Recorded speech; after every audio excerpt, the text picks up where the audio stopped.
de ingresso e envolvimento mesmo da psicologia com as políticas públicas, tá?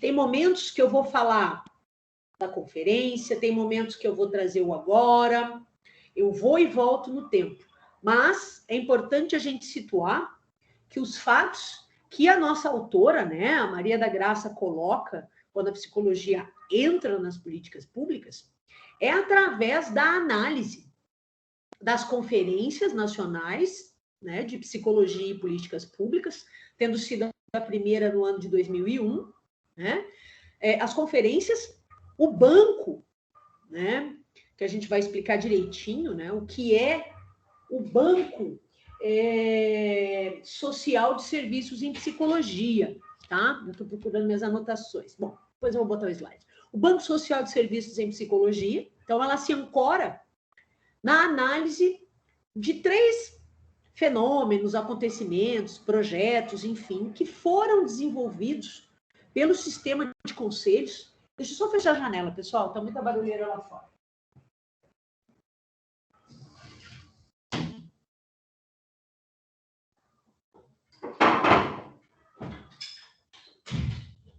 Pronto. Assim é melhor. Então, Maria da Graça, para contar essa presença, ela se fixa, então, aí, retomando, nas conferências nacionais de psicologia e políticas públicas, cuja primeira foi no ano de 2001. Então, do ponto de vista histórico, a gente vai de 2001 para frente, tá? São 20 anos que ela analisa, evidentemente, que ela para aí no ano da publicação do livro. Nós tivemos até a 9ª Conferência Nacional de Políticas Públicas, a gente ia até a 10ª, que seria em 2019, se eu não me engano, mas em função da pandemia, começaram a ser feitas as pesquisas, porque eles fazem consultas públicas antes de ter as conferências, é bem legal, quando vocês se formarem, vocês vão ver. Eles fazem um chamamento para todos nós psicólogos no Brasil inteiro, e dizem, psicólogo, vai ter a 10ª Conferência de Psicologia e Políticas Públicas, inscreva seu trabalho. Geralmente eles fazem pesquisas sobre os campos de atuação da psicologia em políticas públicas. Ao longo de todo o tempo, são abertas pesquisas no site do Conselho Federal para a gente responder.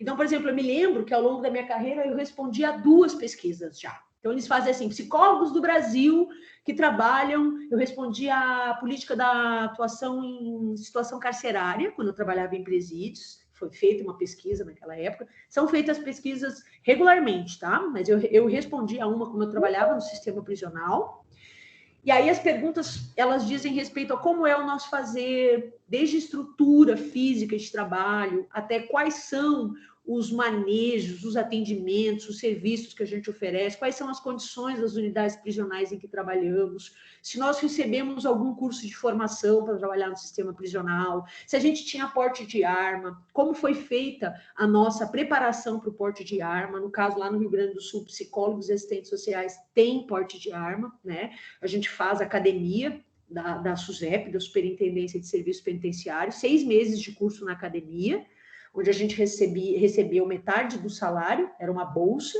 né, para a gente, durante os 6 meses, já concursados, né, tendo sido aprovados, passávamos pela escola de formação, inclusive com formação em tiro, montar, desmontar armamento, atirar com 3 tipos de armamento diferente.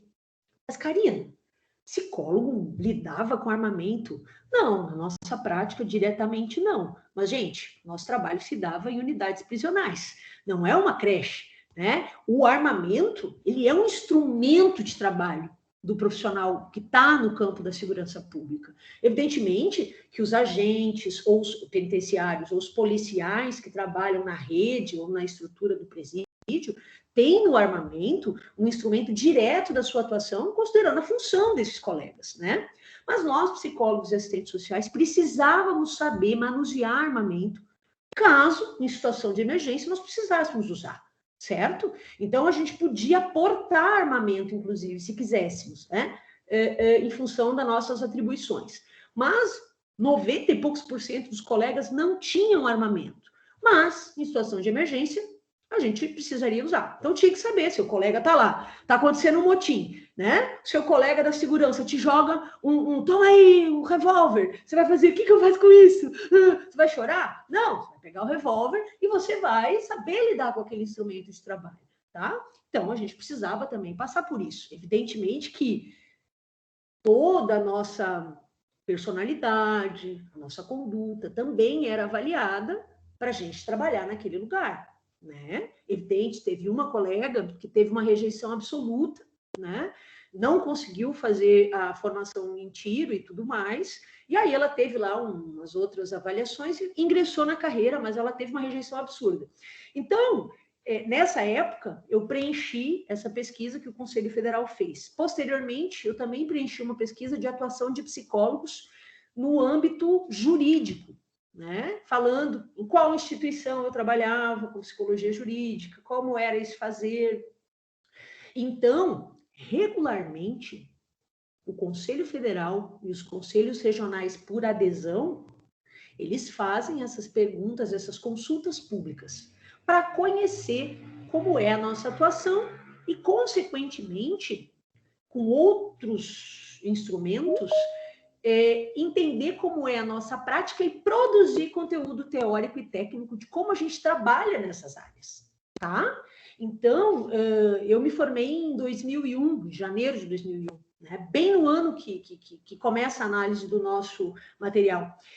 E nós não tínhamos uma atuação tão aprofundada do Conselho Federal, no sentido de conhecer as nossas práticas e nortear as nossas práticas. Hoje a gente tem um conselho que nos norteia, que produz conteúdo teórico e técnico para que a gente possa entender como são os parâmetros de trabalho em políticas públicas.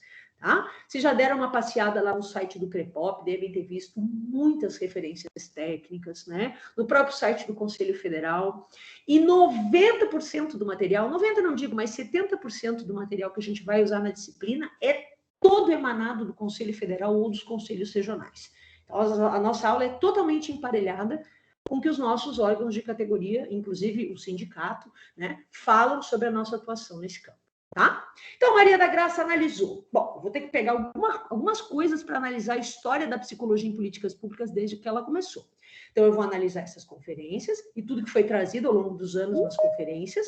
Eu vou avaliar o banco, né, de serviços em psicologia, depois eu vou explicar melhor o que é. E ela também analisou, né, a criação e o desenvolvimento do CREPOP, Centro de Referências Técnicas em Psicologia e Políticas Públicas, tá certo? Então, esses são os 3 pontos que a nossa autora se utiliza para partir a sua análise, tá? Eu vou dividir aqui com vocês a minha apresentação. Apresentação essa que eu mandei, né, para os representantes, né, agora há pouco a monitora mandou para vocês. Professora, por que você manda os slides assim tão em cima da hora? Bom, os slides, pessoal, eles são a minha rememorização, né? Eu perdi as contas de quantas vezes eu li esse livro que a gente usa, né? O meu é todo riscado, de cabo a rabo. Mas toda vez que eu vou dar essa disciplina, eu estudo novamente os conteúdos, né? E eu estudo e revivo, né? Reavivo na minha memória esses conteúdos fazendo o PowerPoint. Então, é por isso que ele é o último material a ser enviado, porque a professora estava trabalhando nele até minutos antes de a gente começar a aula. Então, vamos começar, olha lá, essa é a nossa 4ª aula, e aqui é da página 102 a 127, né?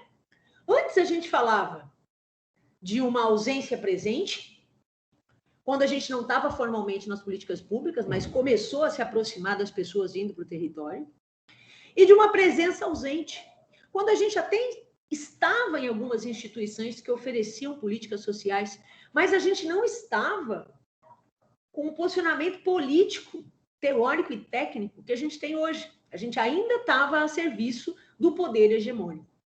Hoje, na aula de hoje, a gente parte da ideia da presença presente. A gente não só está previsto dos recursos humanos das políticas públicas, mas também nós já temos hoje toda uma construção de fazer na psicologia dentro dessas políticas públicas, também construídas pela nossa prática e a passagem dos anos, por essas pesquisas que tentam saber como a gente trabalha e pela construção teórica e técnica dos conselhos que constroem isso junto com os psicólogos.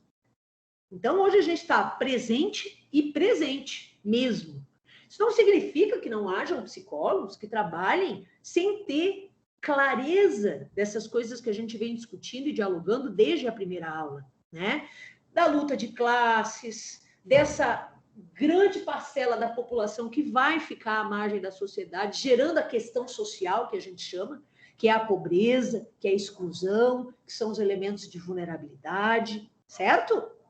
Então, ainda existem colegas que trabalham nessa lógica, né? Mas você hoje tem que fazer um esforço muito maior para atuar nessa lógica se você abrir um site do Conselho Federal e perceber como é que deve ser o nosso pensar em face das políticas sociais, né? Você tem que fazer um grande movimento. Mas ainda hoje, eu pego documentos feitos por colegas culpabilizando pobreza, dizendo que tem que tirar filho de família porque a família é pobre, porque a parede da casa não tem reboco. Ainda hoje a gente pega. Ainda hoje a gente pega exames das comissões de classificações técnicas, as CTCs, né, no sistema prisional, embora não seja obrigatória formalmente a avaliação do psicólogo para a progressão de regime no sistema prisional, ainda hoje nós pegamos laudos de colegas que avaliam as circunstâncias da pessoa presa basicamente pelo indivíduo, sem entender uma lógica social maior do qual o sistema prisional faz parte, da mesma forma que os tribunais fazem parte. Gente, o mundo está caindo aqui perto da minha casa. Estão soltando fogos, com barulhos fortes. Qualquer coisa, vocês fiquem comigo que a tia está com medo. Não, estou brincando. Eu ouvi daqui de casa, da minha casa também, o fogo. Pois é, Totti, tá feia a bronca, tá feia a coisa aqui. Não sei o que está acontecendo. Não sei se chegou carga nova. Eu ouvi uma bomba agora. Não sei se o Rafa chegou, não sei. Alguma coisa está acontecendo por aqui. E eu vou ficar bem quietinha. Fiquem comigo. Stay with me. Então, o que a professora está falando para vocês? Que ainda hoje, né, não se tornou um mar de rosas. Todos nós ficamos plenamente conscientes dessas questões, até porque nós ainda temos deficiência na formação nas universidades do ensino da questão das políticas públicas na psicologia. Nas universidades da região, que eu saiba, a única que tem políticas públicas enquanto disciplina é a nossa. E, né, teve um período que ela ficou totalmente online, aí a gente se mobilizou, ela voltou presencial, e volta e meia a gente tem que estar lutando para ela ficar presencial, né? Com o professor que vocês conhecem, que dá aula diretamente para vocês, mas sempre há essa força de tentar torná-la uma disciplina totalmente online, tá? Uma pena, e a gente consegue trazer ela para o presencial pelo seguinte: se a gente abrir o site do Conselho Federal, dos 400 mil, quase 400 mil psicólogos que temos no Brasil hoje, 50% trabalham com políticas públicas. Então, essa é uma disciplina fundamental. Evidentemente que ela não se faz sozinha, mas ela é fundamental, porque ela fala da maior oferta de vagas de trabalho para vocês. Tá? Então, vamos ser bem objetivos. Fala de trabalho, fala de campo de trabalho, concurso, contratação, vagas. Tá? Vamos nessa? Olha lá, hein? Quando a nossa autora, então, fala que ela centrou nesses 6 pontos, ela diz o seguinte: olha, eu escolhi esses 3 pontos para estudar a entrada da psicologia nas políticas públicas, porque esses 3 pontos têm um caráter oficial, inovador e público. Gente, oficial por quê? O Conselho Federal é quem cria esses mecanismos de nos ensinar políticas públicas e de nos municiar com elementos de políticas públicas. O Conselho Federal é uma autarquia. A personalidade jurídica do Conselho Federal de Psicologia é uma autarquia. Então, o Conselho Federal de Psicologia, ele tem um caráter público. Então, o que a gente está dizendo? É um órgão oficial que constrói esse conhecimento. Segunda questão, inovador. Inovador por quê? Porque o nosso fazer nas políticas públicas, ele vai se construindo com a participação coletiva dos psicólogos. Quando a tia fala para vocês que faz pesquisa, que faz conferência, que produz nota técnica com a participação de quem trabalha nos campos, isso é a nossa participação direta. O conselho não vai lá e reúne dois e cria como trabalhamos, como psicólogos trabalham na política de atenção básica à saúde. Não é assim que se constrói. Se constrói pela participação de diversos psicólogos do Brasil inteiro, e a gente mapeia o país inteiro. Uma coisa é o sistema prisional de São Paulo, outra coisa é o sistema prisional do Rio Grande do Sul, outra coisa é o sistema prisional do estado do Pará, outra coisa, tá? Então, cada realidade também é consultada pelo Conselho, o que traz um caráter inovador na construção desses documentos e da nossa entrada nas políticas públicas. E traz um caráter público, já que é um órgão oficial e uma autarquia. O que isso significa? Gente, toda vez que a gente tem serviços públicos, a gente tem o que a gente chama de princípios da administração pública. Isso é direito administrativo, tá?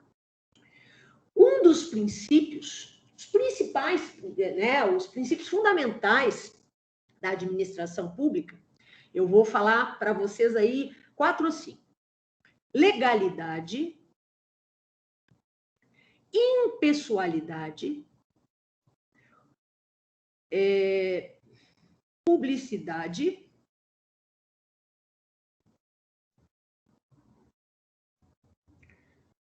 esqueci 2.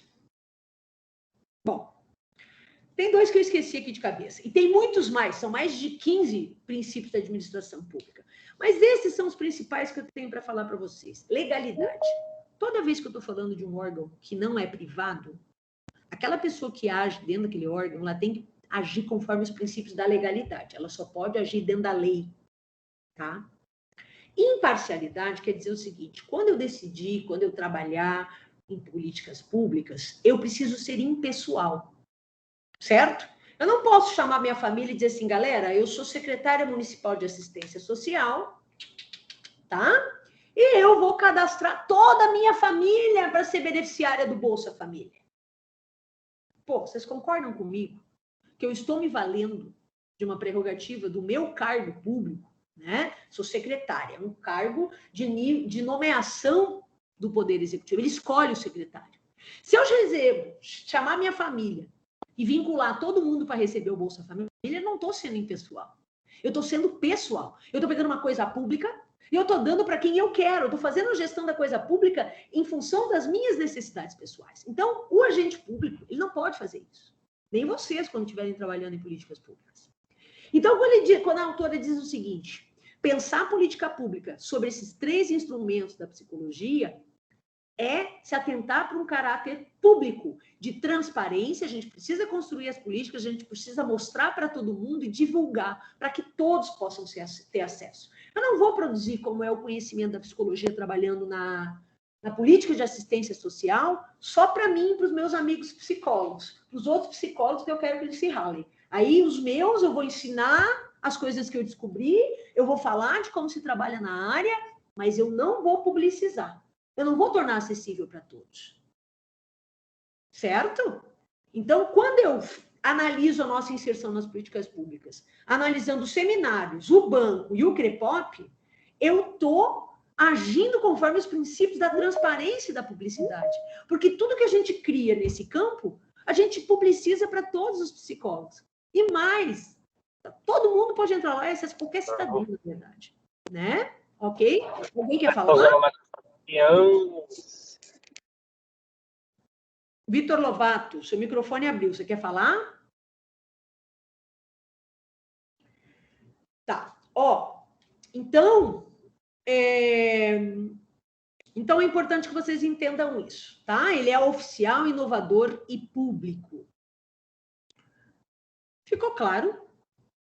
Podem fazer com a cabeça, podem acenar com a cabeça. Ficou claro o que eu quis dizer? Ou vocês querem que eu esclareça um pouco mais? Não se esqueçam, vocês terão 4 questões para responder depois e vão ter a ver com a aula de hoje.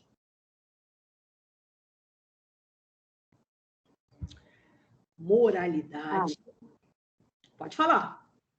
Não, que ficou claro, sim, Karina. Ah, legal. Eu estou aqui queimando fosfato para descobrir qual é o último princípio que eu não estou lembrando. Enfim, depois eu lembro. Mas moralidade é a letra M que eu tinha esquecido. Olha lá. Então, como a professora falou para vocês, no ano de 2020, nós teríamos o 10º Congresso de Psicologia e Políticas Públicas. Provavelmente tenhamos no ano que vem, tá? Ou tenhamos ainda, esse ano não, mas ano que vem talvez a gente tenha, talvez com uma pesquisa e com muitos mecanismos sendo usados pela internet, tá? Então, quando a gente vai analisando esses 3 principais instrumentos, a gente vai percebendo, quando a gente vai lendo o texto, que gradativamente, né, eles vão falando lá de cada seminário e tal, gradativamente, a cada ano de seminário, os colegas vão mostrando uma ampliação, né, maior clareza de como a gente trabalha na política de saúde, na política de assistência, segurança pública, educação, habitação, né, trabalho e renda, meio ambiente. A gente vai percebendo que os temas vão entrando na pauta das conferências. Cada vez mais os psicólogos vão entrando em campos mais diversos de atuação. E a cada ano de conferência, a gente vai tendo uma ampliação da compreensão desse tema, né? A gente vai pensando a nossa profissão e o futuro dela, né? E o que a gente... Gente, não vamos ser inocente, não. Evidentemente que o que muda a nossa percepção, o nosso olhar sobre a sociedade, mas também nós estávamos nos dando conta que aquele modelo do psicólogo profissional liberal, que abre o consultório e atende com consultas caríssimas, só quem pode pagar, aquele modelo, ele estava caindo por terra, certo? Com uma população de psicólogos aumentando exponencialmente, e com a parcela da população que podia pagar consultas caras, não aumentando na mesma rapidez que aumentava o número de psicólogos na sociedade brasileira. E a gente vendo que havia a maioria da parcela da população que não acessava os nossos serviços, certo? Então, concomitante, também houve um clamor da categoria: precisamos de campos de trabalho que vão além desse modelo neoliberal inacessível. Então, vamos ao encontro da população, vamos para os territórios, vamos para as comunidades. Coisa, por exemplo, que o serviço social estava cansado de saber na sua história enquanto construção de profissão. Vejam como a psicologia vem inicialmente com esse modelo médico, né? A gente vem como assessor de psiquiatra para entender psicodinâmica, falei na aula passada. A gente vem trabalhando na empresa classificando o bom e o mau trabalhador. A gente vem na escola classificando o aluno problema de aprendizagem e aquele que não, né? A gente vem na clínica só para quem podia pagar. Recapitulando a aula passada. Daqui para frente, a gente já tinha se dado conta que isso não dava mais. E nós estávamos explodindo de entendimento sobre a questão social, enquanto categoria. A nossa profissão é muito jovem. Então, a gente vinha amadurecendo. Quem sou eu, psicologia? Em que eu posso ser útil? Qual é o compromisso social da minha profissão? O que a psicologia tem para oferecer para a sociedade? Essas eram inquietações vividas intensamente de 1900 para cá, principalmente insustentável de 88 para cá, depois da Constituição Cidadã. Certo? Como eu falei para vocês, a psicologia, enquanto categoria, participou ativamente da criação do Estatuto da Criança e do Adolescente, da Assembleia Constituinte, né, que construiu a Constituição brasileira, que é vigente hoje. Aliás, uma Constituição, embora não respeitada na sua execução como deveria, mas respeitada mundo afora, enquanto um dos mais belos textos jurídicos que se tem no mundo, a Constituição brasileira. Tá? Então, quanto mais a gente vai entrando nas políticas públicas, mais vai aumentando os nossos campos de trabalho, tá? Aqui só para ilustrar, né? Primeiro congresso, seminário, né? Psicologia e Políticas Públicas em 2001. Vocês leram a Clínica Peripatética do Lancet? Quem não leu, sugiro que leiam. A GIC está aí com disciplinas, algumas sendo aproveitadas, né? Que vem de uma outra graduação, não sei se já leu, mas, ó, Clínica Peripatética, tá? Um livrinho fininho, do Antônio Lancet, um dos grandes responsáveis pela mudança paradigmática na saúde, sobretudo a saúde mental no Brasil. Ele diz assim: a psicologia precisa sair do consultório, romper com os limites das quatro paredes. Ela precisa ir ao encontro, não de encontro. Ir de encontro é se chocar. Ir ao encontro do público a que se destina. E aí, nesse seminário de 2001, o Lancetão estava lá, estava na mesa, e estava falando sobre isso. Nós precisamos pensar na saúde dos grupos, dizia ele.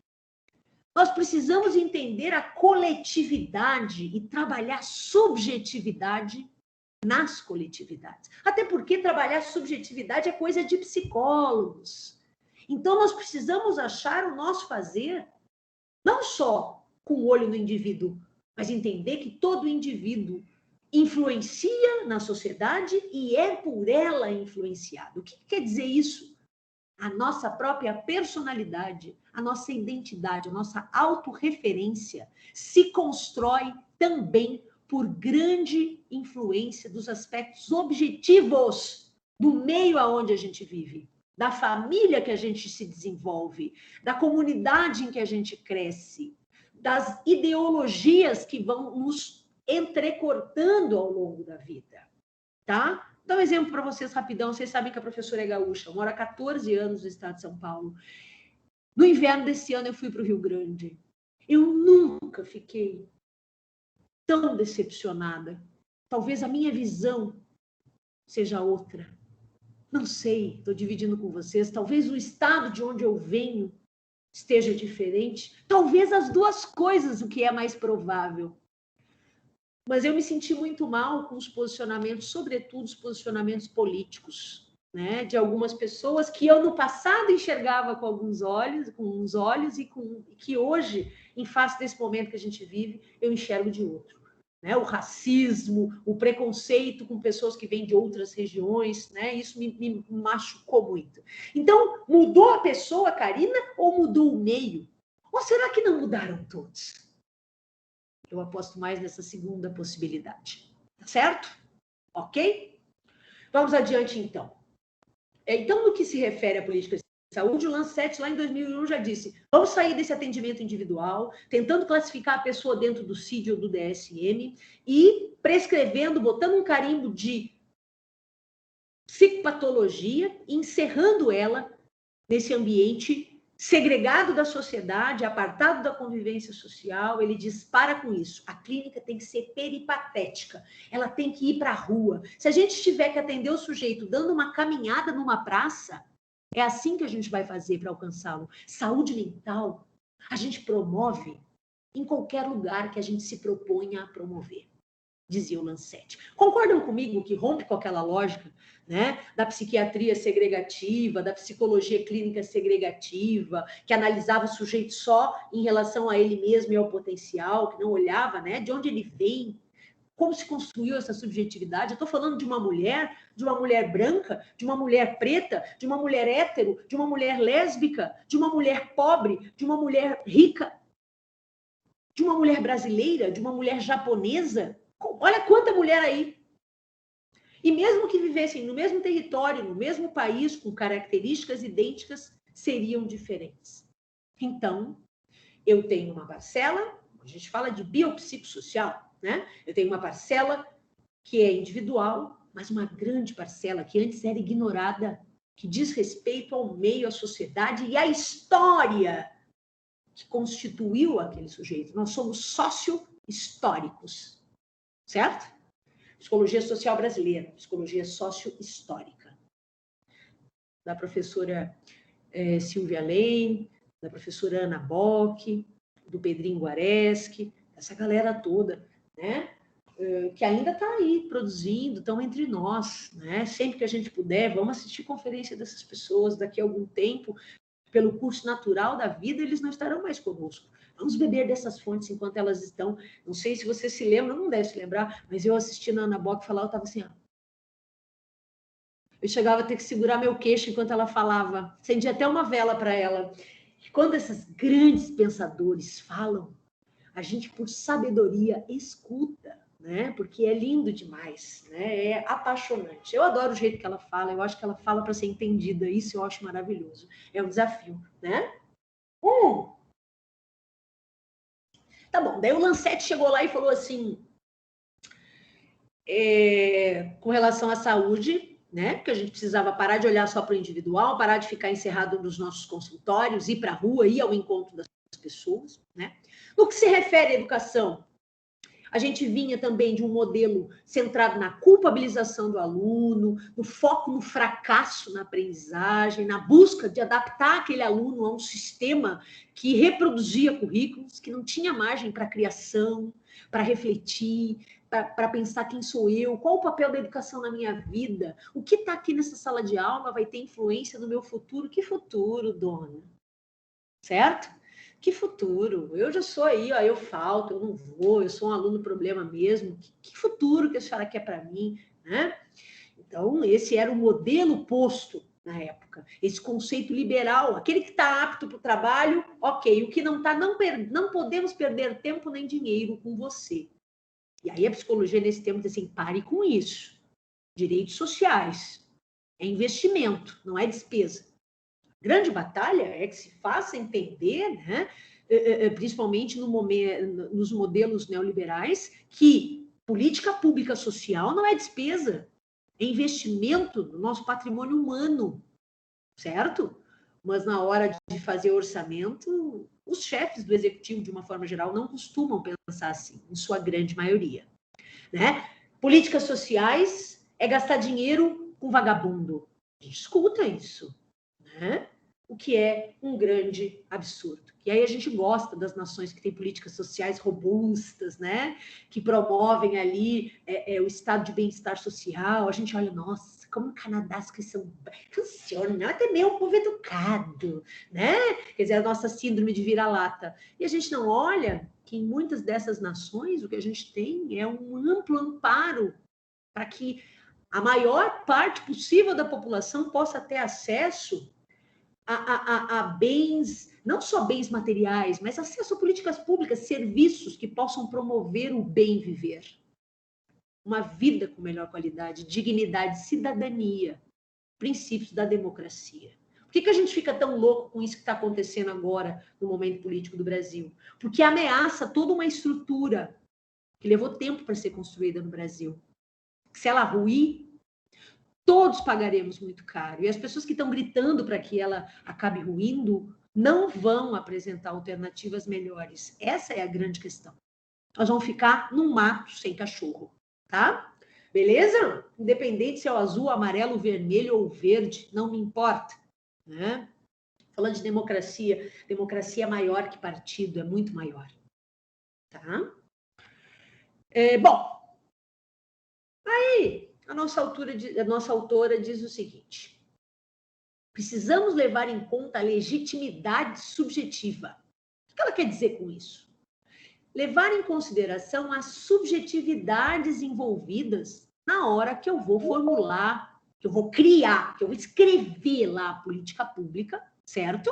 Eu tenho que levar em consideração a subjetividade do público que eu pretendo alcançar quando eu estou construindo uma política pública. Não adianta eu construir uma política pública pensando em população de rua, por exemplo, tema da dissertação da professora de mestrado, se eu não conhecer o fenômeno população de rua. Quando eu fiz o meu mestrado, eu fiz um amplo estudo. O que é esse fenômeno? Porque algumas pessoas acabam se utilizando das ruas como seu espaço de moradia e de obtenção de sustento. Ao passo que outras podem passar por circunstâncias muito similares do ponto de vista objetivo, perdem o trabalho, rompem vínculos com a família, com a rede social de apoio, mas não chegam à condição de rua. Bom, porque as subjetividades são diferentes. Olha aí, legitimidade subjetiva. O movimento nacional de população de rua tem décadas de vida e é extremamente mobilizado. Eles participam das conferências nacionais, estaduais, municipais, quando acontecem. Eles têm seus veículos de comunicação, eles têm suas redes de suporte. Karina, então é maravilhoso ser morador de rua? Óbvio que não. É sofrido, é doído, é um fenômeno de ápice de vulnerabilidade, extrema pobreza e exclusão. Viver em condição de rua é sofrimento para essas pessoas. Mas, professora, então por que tem alguns que escolhem viver na rua? Não, veja bem, a questão é, isso eu ouvi de um morador de rua, um dos líderes, lá em Campinas, no Palácio do Jequitibá, lá, que é o auditório vermelho da Prefeitura de Campinas. Ele disse assim, nenhum morador de rua gosta de viver na rua. A questão é que, às vezes, a rua, dentre as circunstâncias que vivenciamos, o que nos é oferecido e os recursos que temos para superar as condições, acaba sendo o melhor lugar. Apreciação dele, da vivência dele, da subjetividade dele. E aí isso foi confirmado, pelo menos pelas pessoas em situação de rua que estavam ali no auditório, era a Conferência Municipal de População de Rua. A gente estava tirando demandas para levar para estadual. Tá? Depois eu vou explicar para vocês o que são as conferências, tá? Já que a gente vai falar de participação dos usuários e participação popular no controle das políticas públicas, tá? Então, a gente vai entender esses instrumentos dentro dessa disciplina. Então, essa legitimidade subjetiva, ela diz respeito a isso. Eu preciso entender quem é a pessoa para quem eu estou construindo essa política pública. Então, eu preciso ouvir os moradores de rua. O que eles precisam? Ó, a gente quer acesso à saúde. Acesso à saúde, tá bom, dá acesso à saúde aí para eles. Não. Mas veja, você sabe das nossas necessidades específicas de saúde? Ah, vou ter que criar uma política de saúde agora para vocês? Não. Você sabe quais são as principais doenças que nos acometem? Vocês sabem que nós temos doenças típicas dos pés? Porque andamos muito. É inerente, né, a essa vivência de rua, transitar muito dentro do território municipal, ou intermunicipal, ou interestadual. Antigamente eram chamados de andarilhos, né? Tinham essas subcategorias. Hoje em dia a gente não trabalha mais, quando pensa política de rua, nessa divisão na hora de pensar a política. A gente só considera essas características na hora de executar mesmo essa política.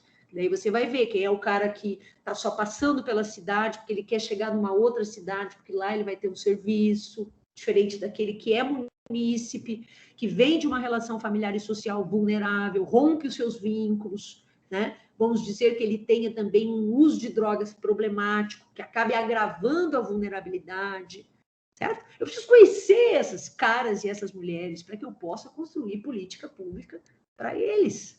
Isso é legitimidade subjetiva. Eu legitimo a política conhecendo a subjetividade daquele para quem eu vou oferecê-la. Nada sobre nós sem nós. Não esqueçam essa frase. Essa frase é do Movimento Nacional de Pessoas com Deficiência. Ela foi criada, é um lema do Movimento Nacional de Pessoas com Deficiência, mas ela vale como uma frase estímulo para vocês entenderem legitimidade subjetiva. Nada sobre nós sem nós. Por favor, nos respeitem. Se querem nos oferecer política pública, minimamente, aproximem-se de nós, nos vejam, nos escutem, nos considerem. Maravilha? Perguntas? Ó, bombou a aula, a galera veio para a aula. Eu nem tinha me ligado que era feriadão, que deu feriadão, e eu já tinha planejado o trabalho. Mas não dá nada. Vamos adiante? Muito bem.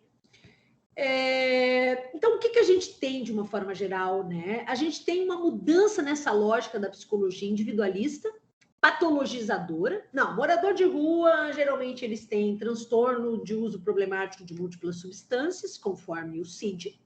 Eles têm muitos transtornos de personalidade, eles costumam ter... O que nos adiantaria chegar diagnosticando essas pessoas, né? Se, na verdade, nós quisermos oferecer políticas públicas que vão melhorar a qualidade de vida dessas pessoas, e se no fim da melhoria da qualidade de vida essa pessoa conseguir sair da condição de rua, maravilha. Mas antes disso, essa saída da rua, ela não pode ser o foco principal. O foco principal tem que ser aproximar-se do sujeito, oferecer políticas públicas intersetoriais, porque, não, morador de rua, Karina, ele precisa de casa, legal. Já estive com várias amigas, secretárias de assistência social, municípios afora, vocês sabem que eu trabalhei na Drades, tive contato com 43 gestores de assistência. Em várias cidades, uma das ações que os municípios criaram foi a oferta de moradia, até unidades de moradia, para as pessoas em situação de rua. Sabe o que aconteceu? Na grande parte dessas cidades, vamos ver se alguém adivinha. Teve município que deu casa para as pessoas em situação de rua. O que aconteceu? Não funcionou. Por quê?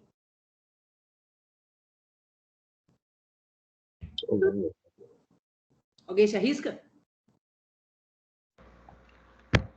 Oi, Karina. Pode falar, Michele. Boa noite. Boa noite. Eu não sei, eu posso me arriscar? Como você disse, é um risco. Deve, pode falar. Por que deram casa para os moradores de rua e não funcionou? Por que deram casa para os moradores de rua? Será que eles... Eu nunca ouvi falar sobre isso, de um município que deu casa para os moradores. Então, eu estou com medo de falar besteira, mas enfim, se for, eu quero um risco, né? Pode falar. Eles tentaram... Eu acho que tem duas hipóteses. Uma, eles podem ter tentado fazer disso um negócio, alguma coisa, não sei, vender, ou então houve uma aglomeração, não sei. O Márcio está balançando a cabeça, ele vai falar, acho que é... Nunca ouvi falar isso.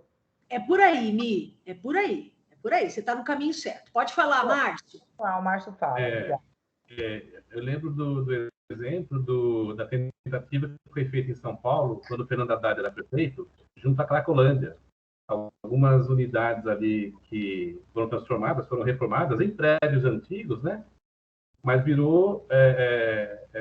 foi um fracasso, porque não havia ali um apoio ao redor daquele público, um apoio de saúde, de educação, de alimento. Não bastava só a moradia. E eles saíam para buscar isso na rua, né? E também, até nessa questão que a Michele falou, às vezes havia até negociação, né? Compra em lugares, compra e venda em lugares. Precisava ter um amparo maior, não é só a moradia. Muito bem, é isso aí. Então, muito bem, Márcio, é isso mesmo. Agora eu vou complementar, então, o que o Márcio falou. O fenômeno, e aí eu quero que vocês prestem bem atenção nisso que eu vou explicar, porque isso vai explicar legitimidade subjetiva e tecnologia da subjetividade, tá? Quando eu falo de legitimidade subjetiva, eu estou falando que eu tenho que considerar a subjetividade dos sujeitos para quem se destina a política pública, né? E todos os porquês que eu preciso considerar essa legitimidade da subjetividade. E a tecnologia da subjetividade diz respeito a eu construir um olhar mais amplo sobre o sujeito. O que está envolvido no fenômeno morar na rua e da rua ter o seu sustento? Entendendo o fenômeno. Primeiro, eu tenho falta de moradia, ok. Eu tenho precária relação com o trabalho ou inexistência de trabalho, então eu tenho um problema da política de trabalho e renda. Baixa escolaridade, o que faz com que boa parte deles não consiga também acessar trabalho de melhor qualidade, porque tem baixa escolaridade. Conflitos familiares, sempre presente em quase todos os casos. Relações sociais estremecidas, quase todos. Uso problemático de substância, e aí muita atenção. O uso problemático de substância, ele não é a causa da ida para a rua. Ele é um elemento que agrava a vulnerabilidade. Quando a gente vai estudar os autores de saúde mental que estudam população de rua, né, esse é um ponto que eles assinalam muito. Porque quando a gente pega a Pesquisa Nacional de Morador de Rua, eles mesmos dizem que o principal motivo de ter ido morar na rua, a última que foi feita, que eu me recordo, foi o uso de drogas ou álcool. E depois conflitos com a família e tudo mais. Eles vêm aí em primeiro e segundo lugar. Porém, quando a gente estuda como se dá o fenômeno, o uso problemático de substância, ele é um elemento a mais vulnerabilizador. Ele potencializa os problemas já existentes e pode elevar a uma potência muito maior do que se não houvesse o uso problemático de substância. Tá? Então, se só aqui eu elenquei 6 ou 7 questões que estão envolvidas com a condição de rua, é óbvio que uma única profissão ou uma única política pública não ia dar conta de promover o bem viver dessas pessoas. Então, eu entregar a chave de uma casa não resolve nada. Para quem olha assim, nossa, deu a casa, acabou o problema do morador de rua, sendo que ele não vai mais morar na rua. Não, cara pálida! Eu preciso construir uma tecnologia da subjetividade para entender aquelas subjetividades enquanto grande grupo, certo? Para que então eu possa propor políticas públicas intersetoriais, que envolvem várias políticas públicas. Então eu pego população de rua, existe a Política Nacional de População de Rua, que prevê ações em todas as políticas públicas. Exemplo, política de saúde, consultórios na rua. Política de assistência social, unidades de acolhimento para a população em situação de rua. Política de educação, programas específicos de educação no ensino do adulto, certo? Das fases e das lacunas de educação. Então, dá para a gente pensar, pode haver um recorte de prover aluguel social, algum espaço para que eles possam sair da rua? Pode haver, mas essa política habitacional, ela tem de vir articulada com as outras, porque senão eu não trabalho as múltiplas interfaces de um fenômeno complexo que é morar na rua. Fica claro? Com esse exemplo da política nacional, a professora ilustrou para vocês legitimidade subjetiva e tecnologia da subjetividade. Beleza? Termos muito importantes do ponto de vista técnico para vocês saberem, tá? Então, a tecnologia da subjetividade, né? Essa construção de um fazer para atender a maior amplitude da subjetividade, pensem no morador de rua, todos os aspectos que ele precisa ser oferecido políticas públicas para ele sair daquela condição. Então, essa tecnologia da subjetividade, ela só acontece, em questão de prova, hein? Na interface com outras profissões. Então, política pública, meus amores, necessariamente terá de contar com interdisciplinaridade. Disciplinas, é a psicologia, o serviço social, é o direito, é a pedagogia, é a sociologia, é o médico, é o enfermeiro, é o TO, é todo mundo dentro do seu saber, é a nutrição, né? Todo mundo dentro do seu saber, o administrador, pensando dentro da sua disciplina como trabalhar de forma articulada para atender as necessidades de um indivíduo que é único, que é integral, integralidade nas políticas públicas. Não esqueçam esse termo. Integralidade diz respeito a eu olhar para a subjetividade do sujeito e entender que as necessidades dele não são só de comida, não são só de habitação, não são só de não adoecer ou quando ficar doente ser curado. A gente não quer só comida. A gente quer comida, diversão e arte. Lazer é fundamental para o ser humano. É fundamental para a saúde mental. Contei para vocês que semana passada falaram que eu trabalhava demais, né? Contei para vocês? Surgiu um assunto, Karina, disseram, uma pessoa me conversando comigo, uma supervisionanda muito.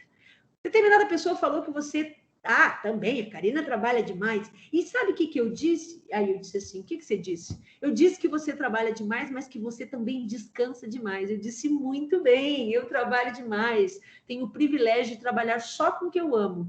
Mas se tem uma coisa que eu sei fazer é descansar, viu? Ou coisa que eu sou boa nisso. Na verdade, a coisa que eu sou melhor na vida é descansar. Adoro.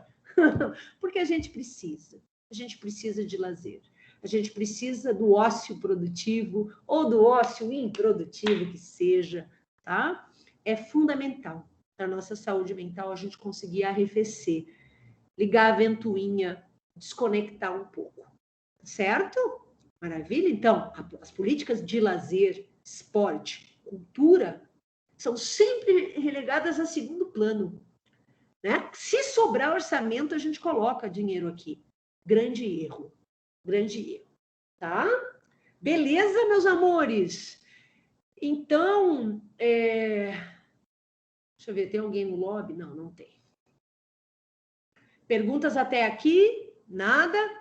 Tá tudo muito claro, professora? Pode falar. Professor. Pode falar. Então, se você puder explicar um pouquinho sobre, eu fiquei assim, não entendi direito essa ideia peraí que eu só achar aqui Essa aqui? o termo certo, não, que fala sobre, fugiu agora. Tá, mas eu vou achar, quando eu me lembrar eu falo. Mas falando uma outra coisa aqui, quando a Europa, né, ela foi devastada pela guerra, pela Segunda Guerra, tudo, o que aconteceu? Eles começaram, eles conseguiram se reerguer, né, os países, por conta dessas políticas públicas, né, dessa visão social. Então, assim, eles chegaram a ser o país que eles são hoje, né, depois de terem sido devastados, por conta dessa linha de política, né, do social, basicamente, né? Então, foi por isso que eles conseguiram se reerguer, ou eu estou errado? Sim. Eles precisavam, né? As nações estavam arrasadas, desoladas, né? Por terra, muitos mortos, pobreza, fome, muita fome, miséria, né? E eles precisavam, contaram aí com estados, na lógica do estado de bem-estar social, né? Existem questões que são fundamentais para que um ser humano se desenvolva com dignidade, acessos, né? Que o ser humano precisa ter, né? Que minimamente tem que ser oferecido para o ser humano. E aí eles trabalharam nessa lógica do Estado amplo, forte, provendo condições para que os indivíduos tivessem dignidade e então conseguissem reerguer as nações. Tá? Quer falar, Márcio?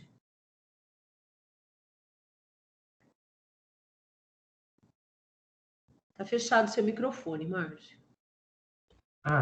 Sim. Com relação a essa questão que foi colocada, as políticas públicas, a gente tem que lembrar que ela vem de recursos, né, nossos, do cidadão.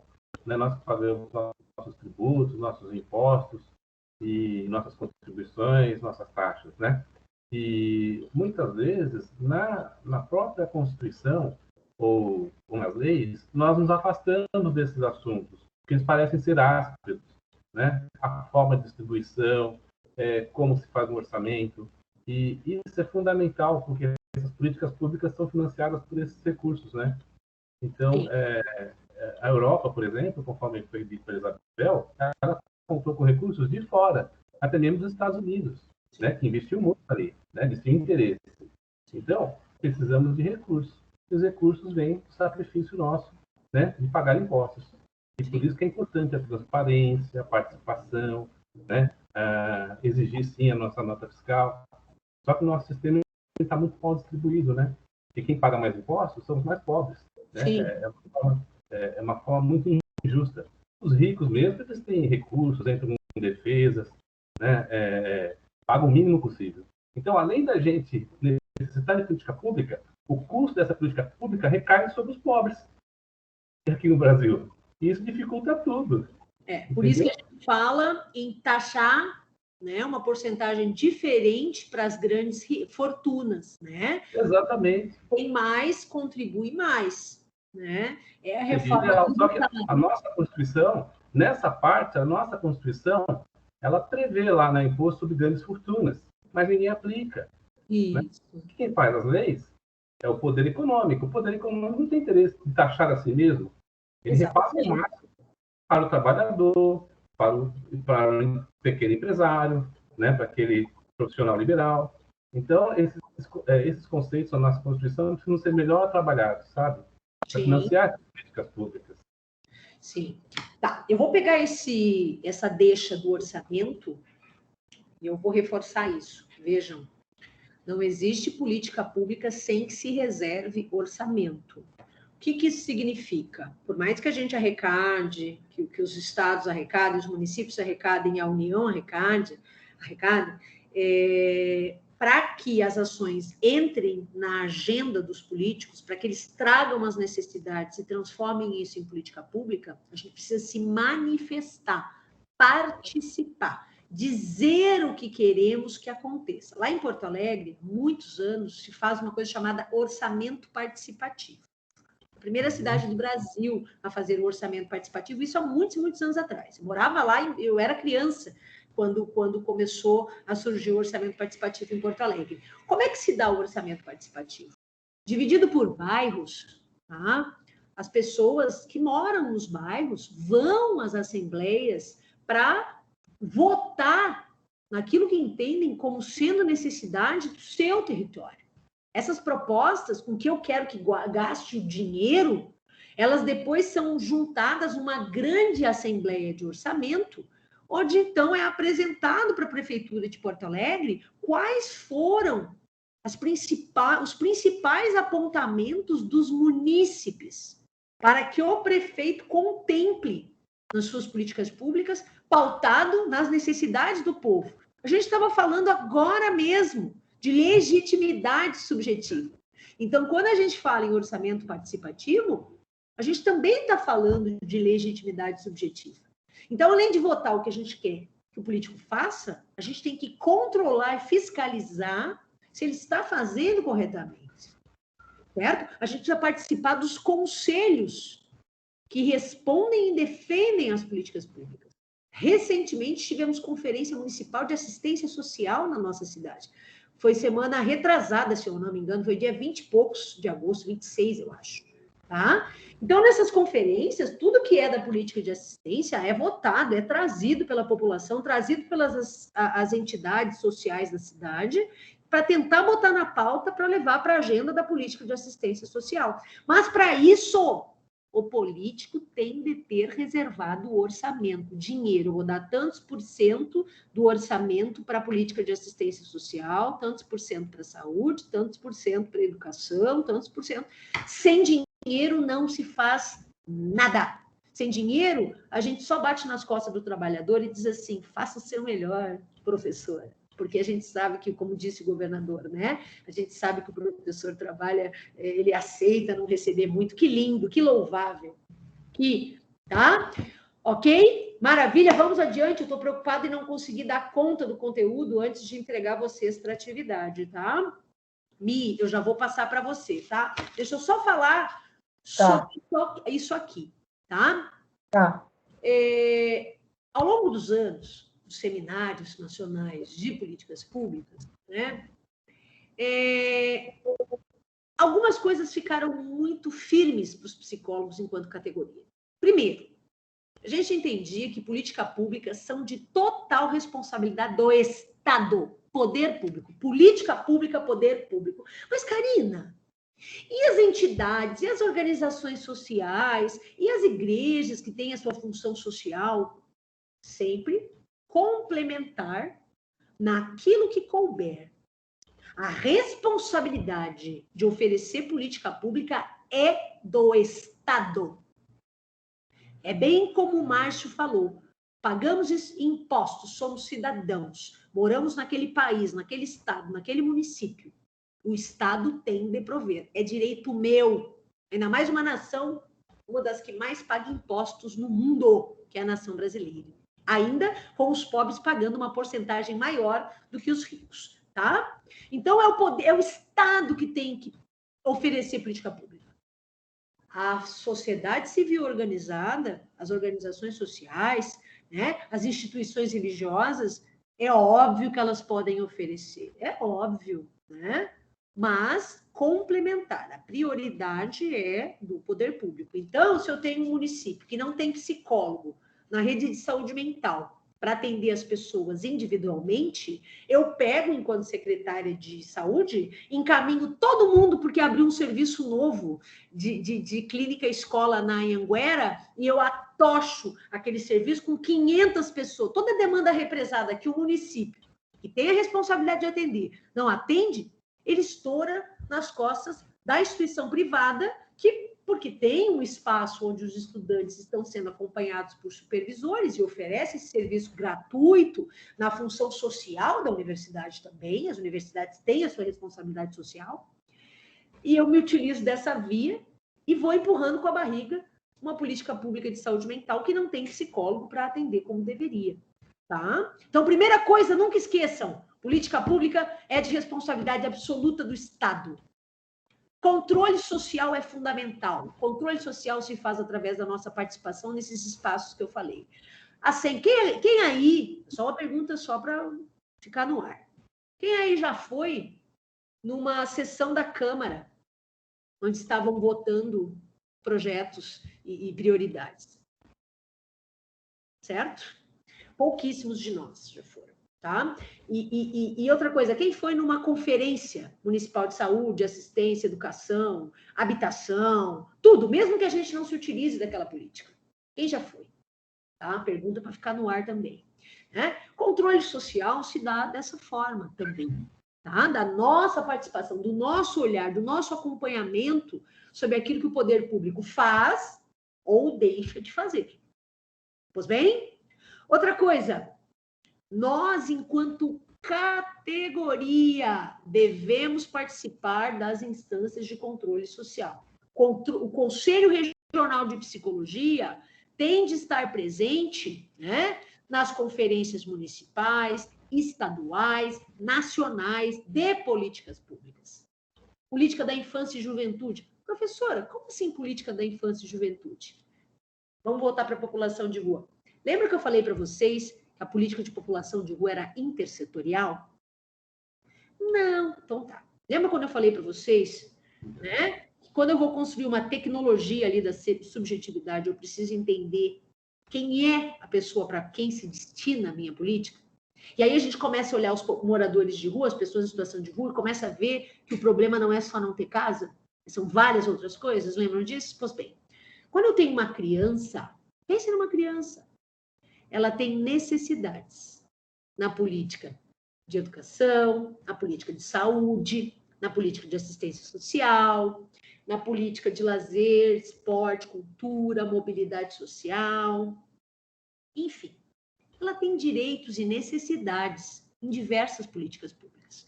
Então, eu tenho a política da infância e juventude, que vai prever em várias políticas públicas, serviços, programas e projetos voltados para as crianças, não só na saúde, não só na educação, não só na assistência, não só na habitação, em todos os aspectos. Então, é uma política intersetorial. Ela se constrói com ações, programas e projetos de várias políticas públicas, porque o meu foco é na subjetividade da criança e do adolescente. Fica claro, meus amores? Tá? Isso é intersetorialidade, isso é trabalho interdisciplinar, fundamental dentro da lógica da psicologia nas políticas públicas. Pode falar, Mi. Professora, diga lá. Então, a gente fala tanto de políticas públicas, né, das pessoas em necessidade, né, em situação de vulnerabilidade e tal.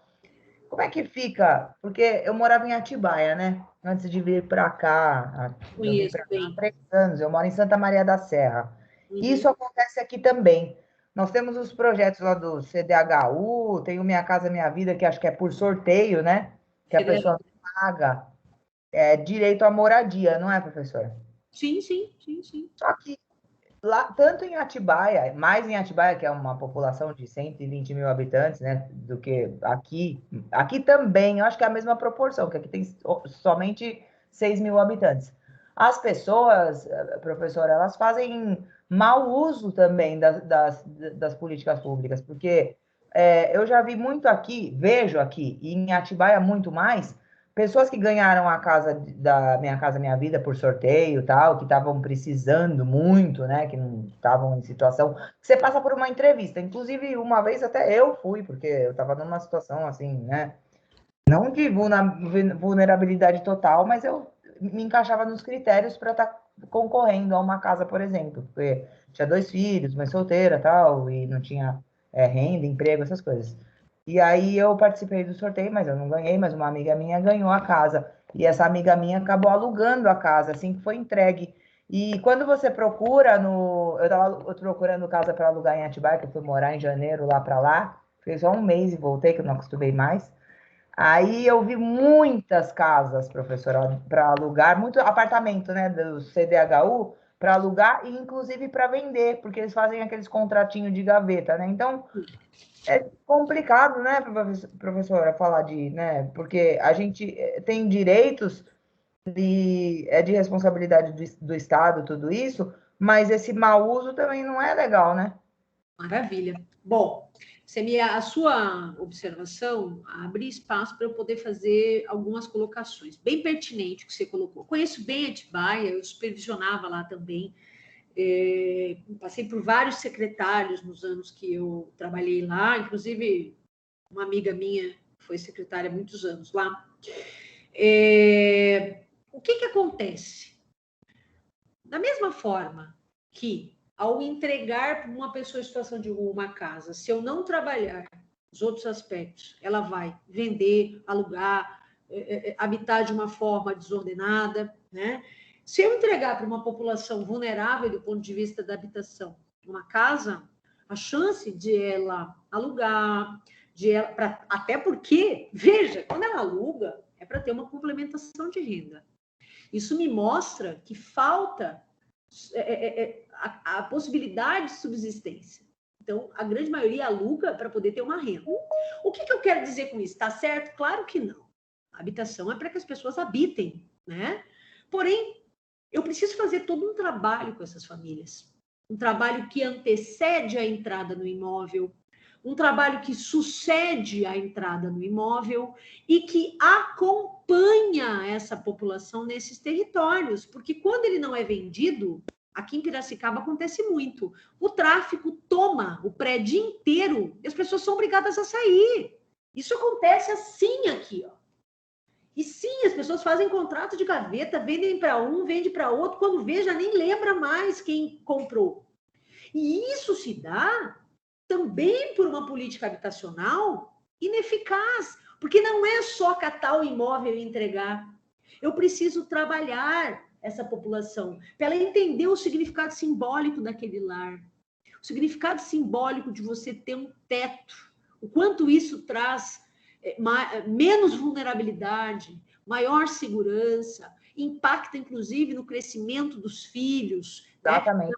Na manutenção daquele bem dentro daquele núcleo familiar. O dia que a pessoa que ganhou aquele imóvel no seu nome, geralmente é posto no nome das mães, porque os homens evadem muito mais as famílias, né? Isso tudo é tecnologia de subjetividade. Existe gente estudando isso, entendendo como isso se dá. Não é à toa que os imóveis são postos prioritariamente no nome das mulheres. Quando a gente fala das políticas agrárias, financiamento do pequeno agricultor, né? A agricultura familiar, as linhas de crédito, as terras, quando são dadas, são todas colocadas no nome das mulheres. Porque sabemos que, historicamente, no Brasil, quanto mais vulnerável os núcleos sociais, familiares, menos é composto por 2 integrantes. Então, quanto mais vulnerável uma família, em maior número, elas serão arrimadas só pela mulher, porque os homens vão embora. Então, isso é tecnologia de subjetividade. Eu conheço como é que se dá a movimentação da população para quem eu estou fazendo política pública. Então, eu vou colocar esse imóvel no nome da mulher, né? Propriedade dela, né? Quando ela falecer, fica para os herdeiros, então aquele bem fica para os filhos, tá? Então, isso que você ilustra é uma política de habitação ineficaz. Ela oferece uma parte da política de habitação. Mas existe todo um universo que não é contemplado e não é trabalhado. E precisa. As pessoas precisam entender, internalizar, transformar a cultura. É verdade. A autora fala no livro, né? A psicologia, quando ela trabalha na política pública, quando ela considera as subjetividades, quando ela se aproxima daquilo que acontece lá no território, ela conhece como esses mecanismos se dão e ela consegue trabalhar essas pessoas, inclusive na transformação do contexto cultural. Certo? Então, essa habitação de interesse social, ela tem que contar com um trabalho de profissionais que vão atentar para essas coisas. Esse é um conhecimento que já está disponível para nós há muito tempo. Nossa. Então, a gente precisa fazer a política por inteiro, não pela metade. Geralmente, o político faz assim, vou acabar com o problema da habitação, vamos lá inaugurar mais uma obra, tira foto, dando a chave para a pessoa, só que não mostra que o tráfico vai tomar aquele imóvel, que as pessoas vão vender porque não tem renda, né? Ou vão alugar para conseguir uma renda, né? Todo mundo faz isso. Quem tem condições de comprar um imóvel, muitas pessoas gostam de deixar os imóveis para renda, para render uma grana aquele seu imóvel. O que as pessoas fazem? Elas fazem isso, né? Então, a gente precisa olhar para a questão de uma forma mais ampla, mais aprofundada, tá? Pode falar, Lívio. Tudo bem, professora? Tudo bem, Lívio. Para quem é de Piracicaba e já tem uma certa idade, vai talvez lembre de um bairro que eu não sei o nome, que talvez chame Parque Piracicaba hoje, mas era Balbo. A Balbo. Uhum. E ele foi uma iniciativa interessante de Piracicaba, porque eles criaram um bairro lá longe, antes a Balbo era longe, afastado da cidade, não foi assim, não foi exatamente um bairro para doado, alguma coisa assim, mas foram casas produzidas com uma qualidade bem inferior, elas eram bem baratas e foram colocadas bem lá longe. E o que aconteceu? Aquele bairro não deu muito certo no começo, porque como foi muito afastado, não tinha nem supermercado lá perto, não tinha nada, era longe de tudo. Então essa ideia de isolar todo mundo, de jogar na periferia, falhou. Só que isso aí aconteceu em, sei lá pelos anos 70, 80, início dos anos 80, acho, alguma coisa assim. Mas é interessante que não foi exatamente uma iniciativa social, né, de oferecer uma coisa, mas foi mais de isolar, de criar uma possibilidade de moradia para a população mais pobre, mas sem colocar supermercados, rede de saúde, postos, e falhou também. Só que hoje não, hoje já é um lugar até bem valorizado, porque agora já foi englobado ali pela cidade. Uhum. Perfeito, Lívio, muito bom. O seu exemplo me permite ilustrar uma outra questão, né? Na aula anterior, né, vocês estão lendo, já leram, porque fizeram um trabalho de necropolítica do Achille Mbembe, né?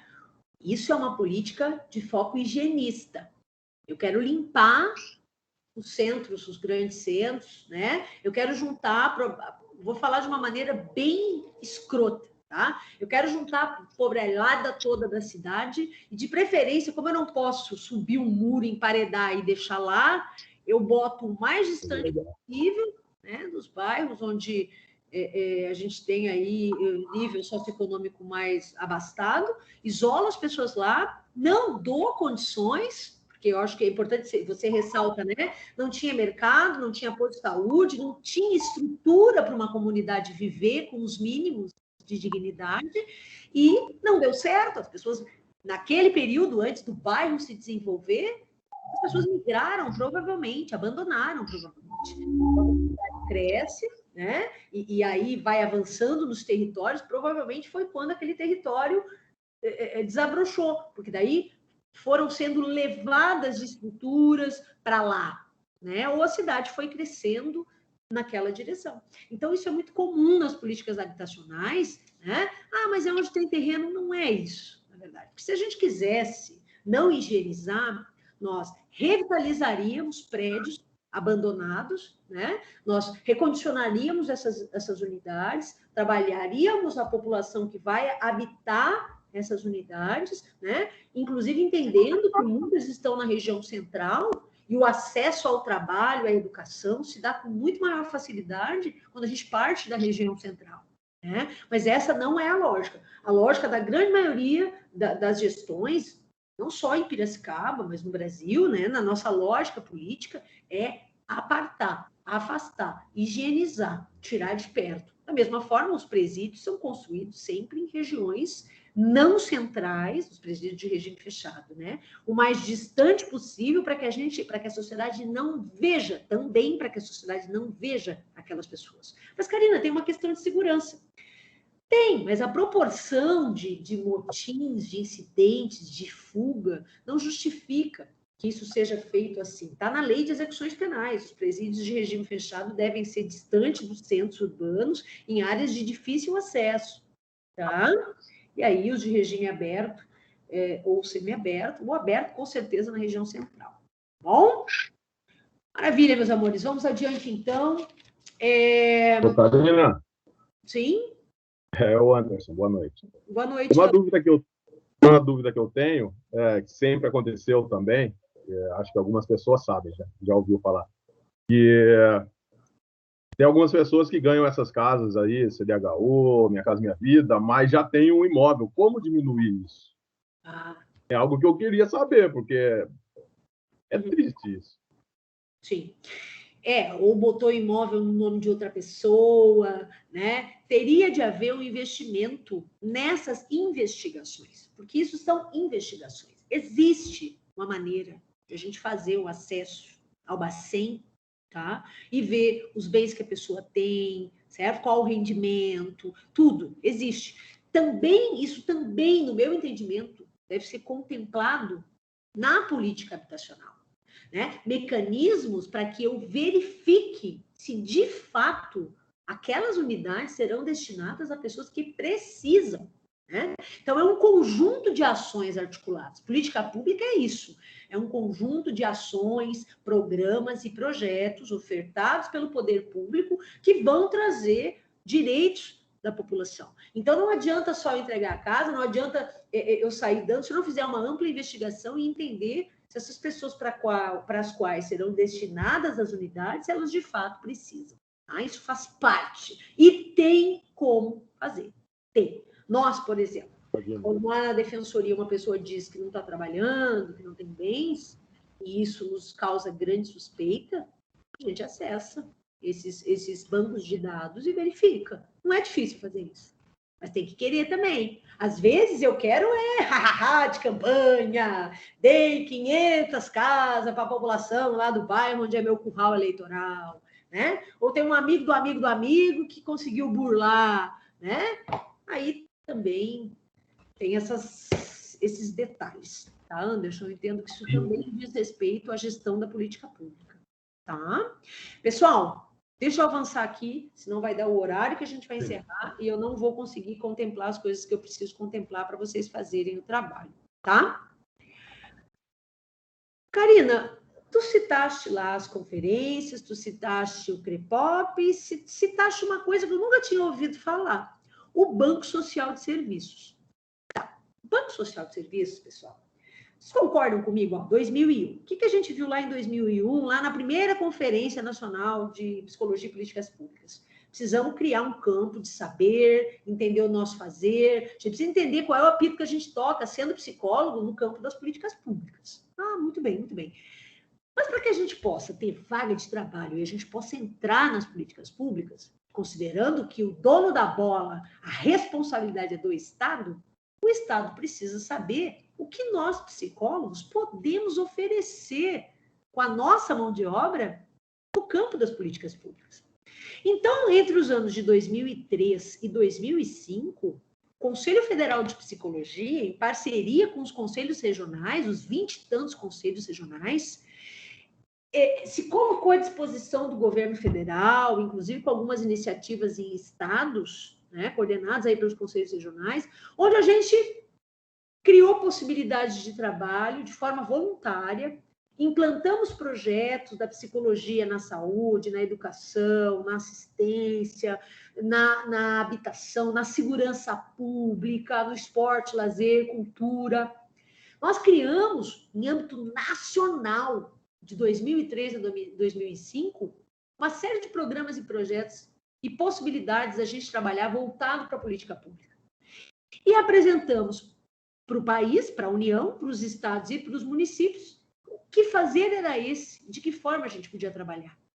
Aí o Estado conheceu como nós, o Estado nos via como aqueles que estavam na clínica atendendo poucos que podiam pagar, nas escolas, classificando o aluno problemático e tentando adaptá-lo à lógica, né, de adaptação e de parâmetros de normalidade. A gente estava na empresa, separando o trabalhador que não trabalhava bem ou que tinha adoecido no trabalho e descartando da mão de obra, e o Estado não sabia, afinal de contas, né, o que vocês têm para oferecer para o Estado? E aí a gente mostrou para o Estado, intensamente, em 2 anos, certo? Foi muito inteligente, isso é a minha opinião, da parte do Conselho Federal, dos conselhos regionais. A gente entendeu, se quem decide e pensa política pública é o Estado, vamos mostrar para o Estado o que a gente tem para oferecer para o Estado. E foi essa a proposta do Banco Social de Serviços, tá? Que a gente mostrou aí, vários psicólogos voluntários já trabalhando no campo das políticas públicas, supervisionados por especialistas, todos interligados, trabalhando de forma articulada. Tá? Eu me lembro disso. O passo a passo desses serviços era sempre publicizado pelo Conselho Federal, pelos conselhos regionais. Foi muito bonito se acompanhar esse processo. Foi legal. Eu estava formada há pouco tempo, foi uma coisa que eu acompanhei intensamente aqui. 2 anos de formada quando começou. Tá certo?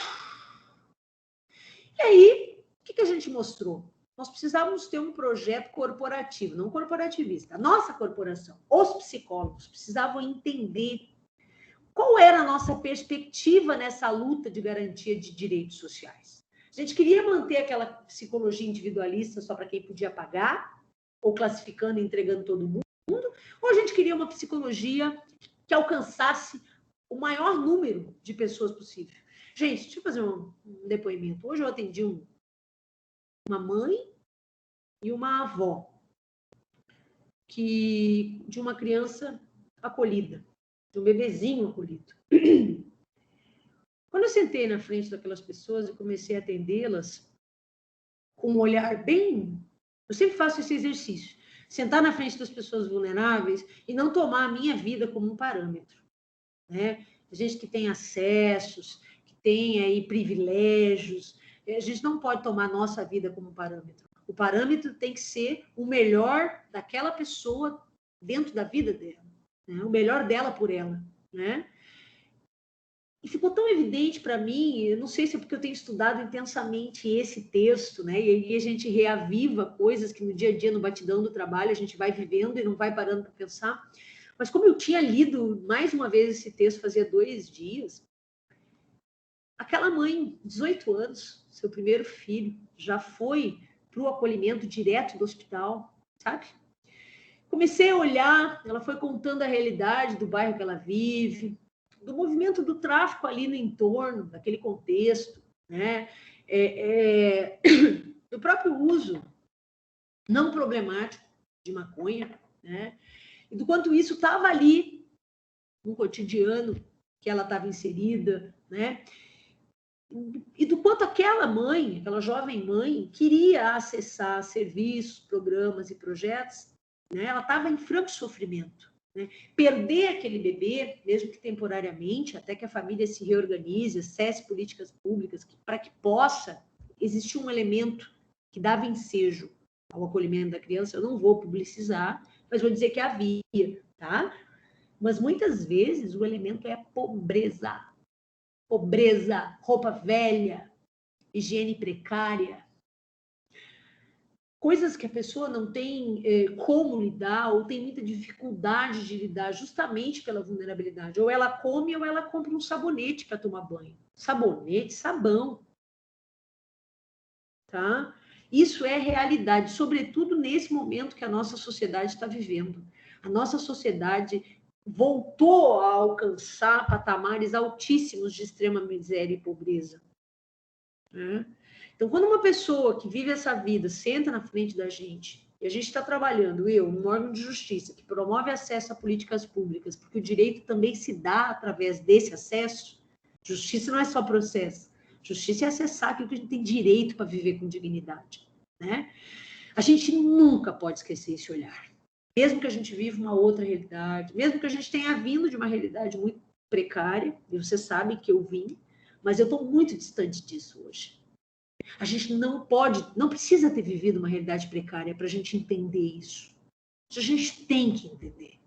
É nossa responsabilidade entender. Né? E promover esses acessos para ver se essa família consegue superar aqueles elementos que são da vulnerabilidade pela falta de acesso. Né?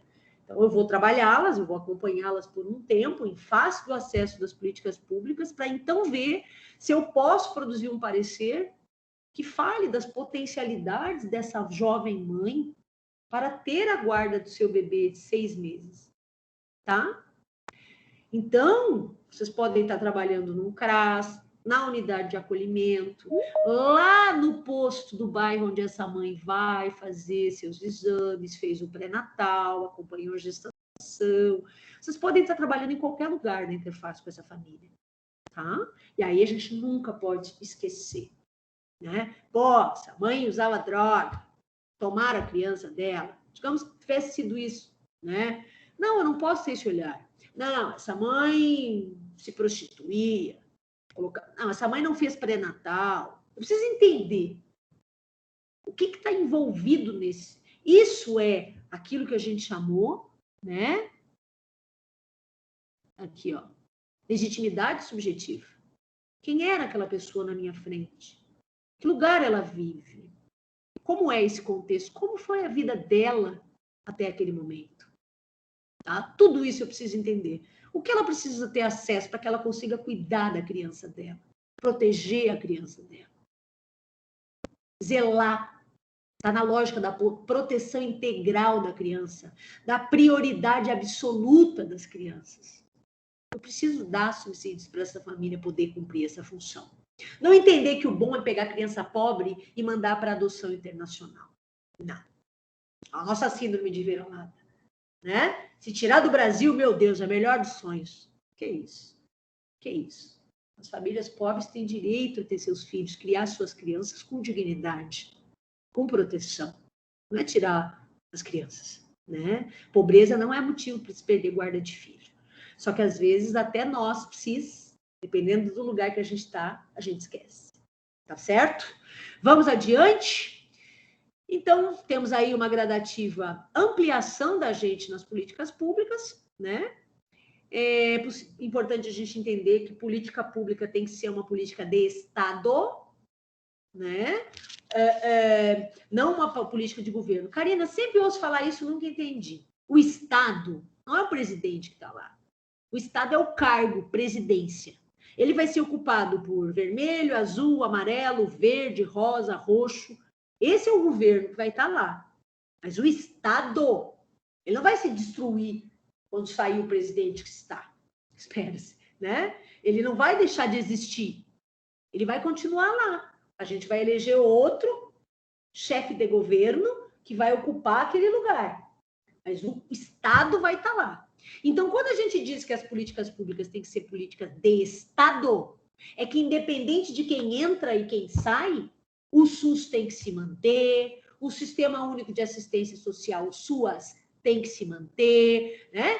E tudo aquilo. Porque senão, cada governante que sai, destrói tudo, para que o outro que vem em seguida se vire, se ferre, vai ganhar fama nas minhas custas. Olha que ideia.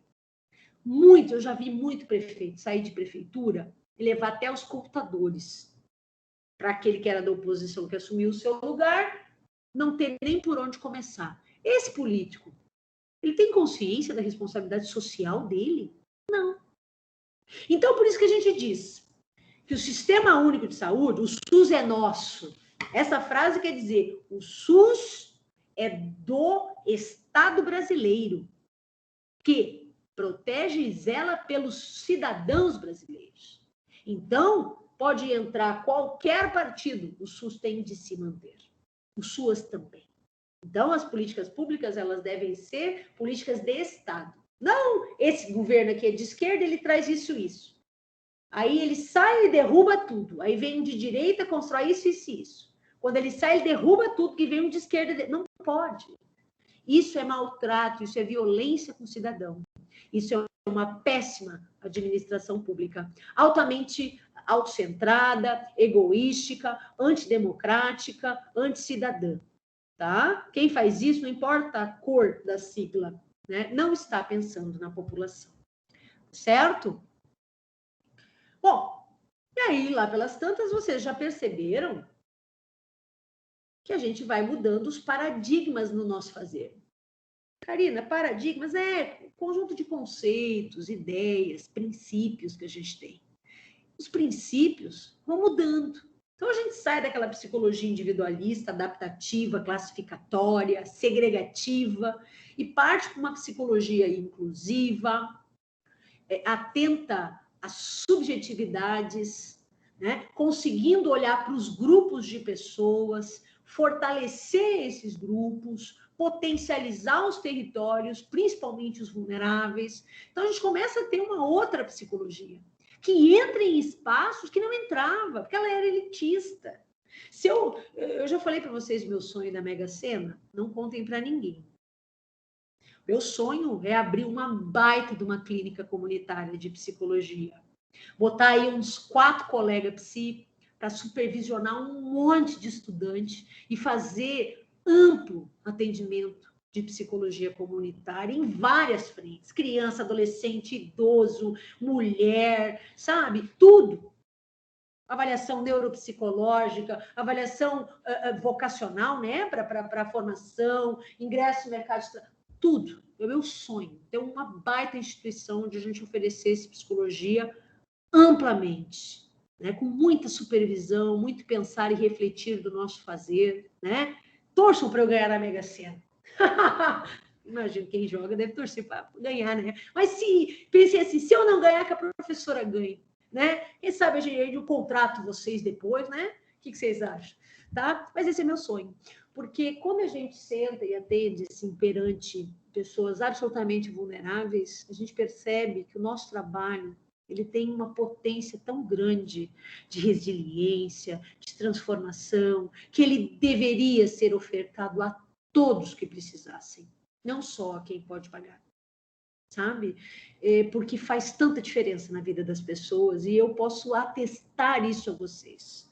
Quando vocês, alguns já devem estar na prática supervisionada, eu acho que não, nessa turma eu acho que não ainda, mas vocês vão ver a potência do nosso trabalho quando a gente faz isso. A gente tem que amarrar as pedras na cintura para não sair voando de alegria, tá? Porque o nosso trabalho transforma vidas, vocês podem ter certeza, tá?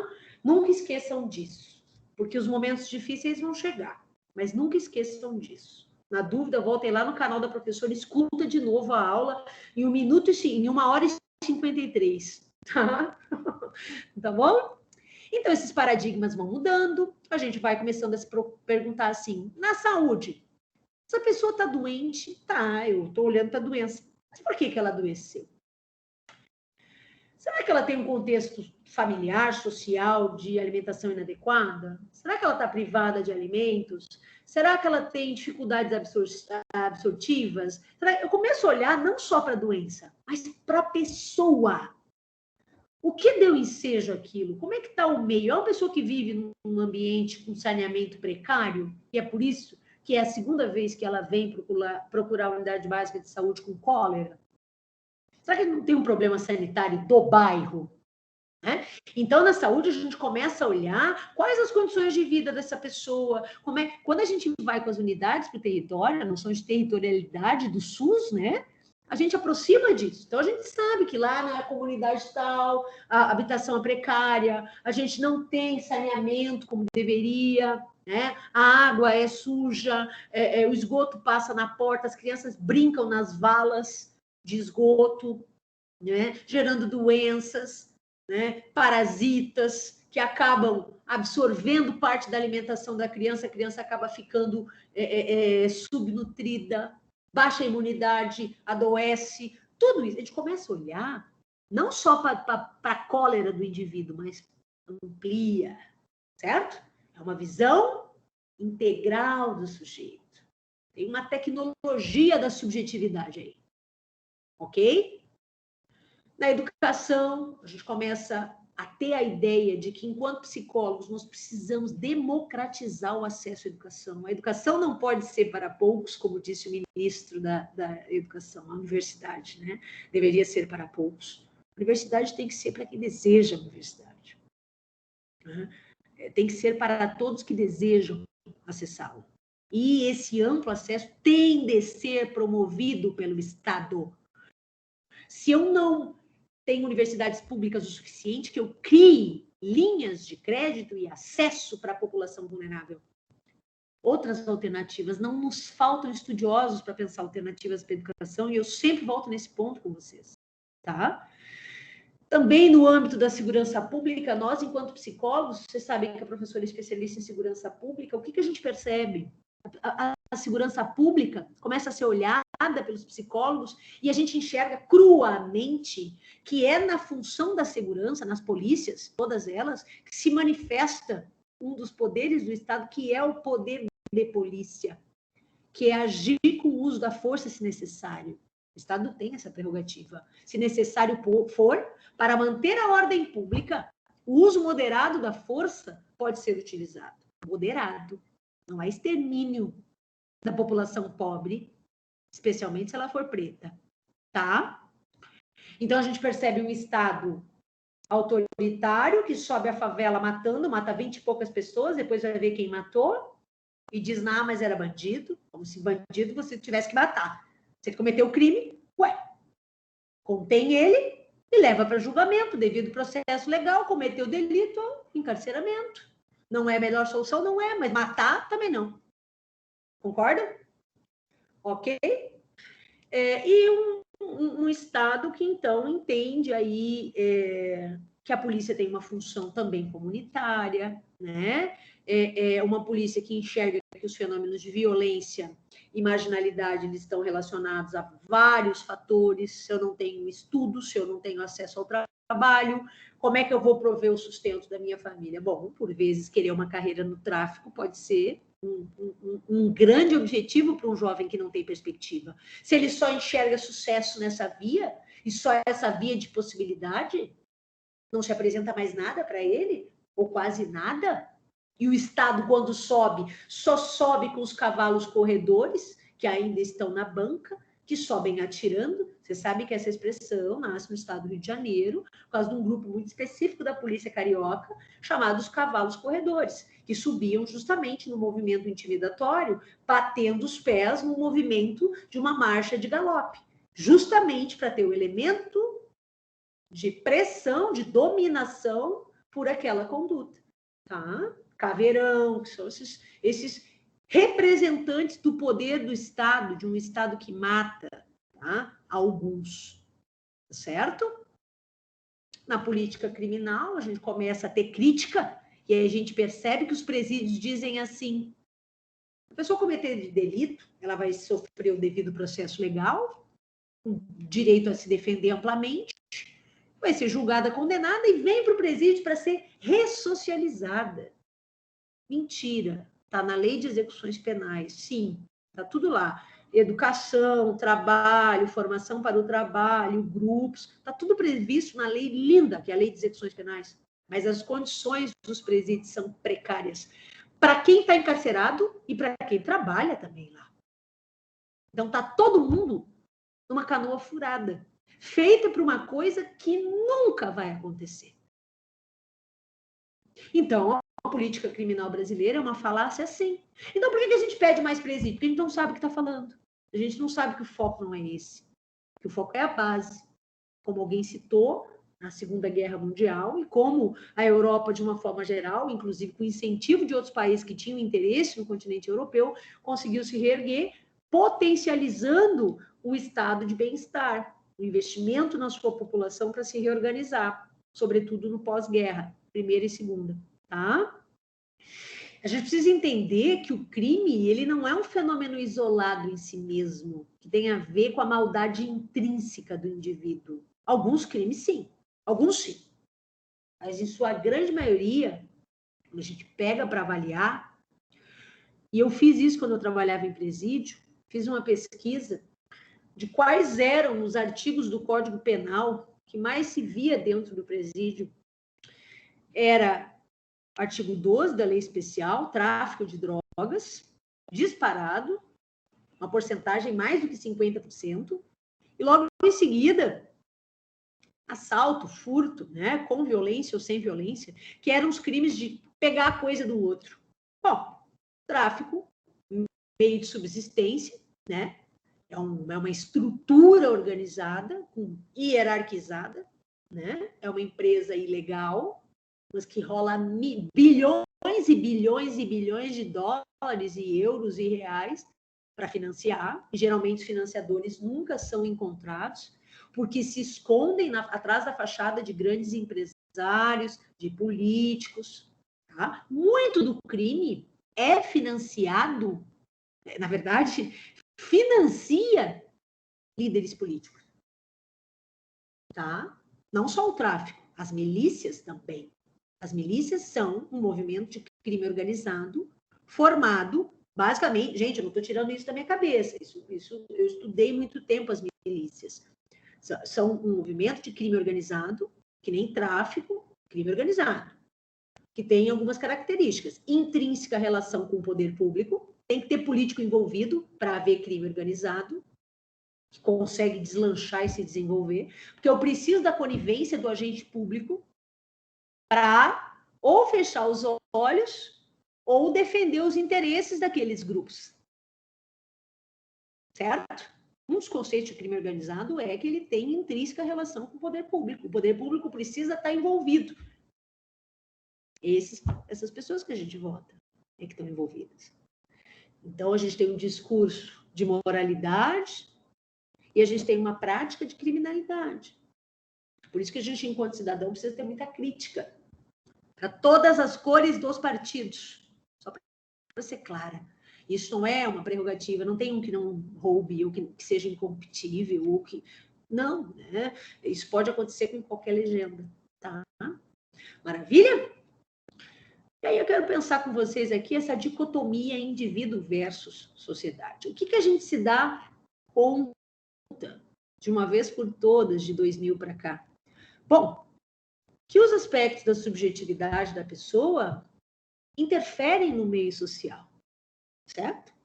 Mas que o meio social e as condições que eu vivo também têm uma relação direta em quem sou eu nesse mundo, subjetivamente.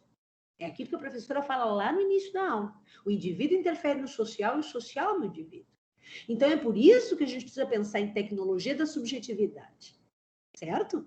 Em conhecer as pessoas para, então, trabalhar enquanto psicólogo com as pessoas. E o projeto político da nossa profissão, ele é voltado para esse resgate. O resgate da cidadania, o empoderamento da população para falar daquilo que precisa e defender o que precisa. Então, o nosso viés, quando a gente trabalha em política, na verdade, esse é o projeto político da nossa profissão. Onde quer que a gente trabalhe, a gente precisa resgatar a cidadania das pessoas e garantir que as pessoas possam participar. Mesmo que eu esteja lidando com um indivíduo só. Ele tem que ter um protagonismo em face da vida dele. O nosso trabalho tem que ser no sentido de incentivar isso. Maravilha? Então, para que a gente possa ter psicólogos e psicólogas efetivamente trabalhando no campo das políticas públicas, eu preciso seguir fazendo o que a gente tem feito. Construir o nosso fazer, olhando para a nossa prática, tem pesquisa aberta aí. Acho que é uma pesquisa do CREPOP para psicólogos que trabalham na atenção básica em saúde. Eu acho que é isso. Então, eu acho que é isso. Né? O conceito está dizendo assim, ei, psicólogos que trabalham na atenção básica, Venha responder a nossa pesquisa. Como vocês estão trabalhando? Como estão as condições de trabalho? O que vocês fazem aí quando trabalham na atenção básica? Responde para nós, a gente quer conhecer você.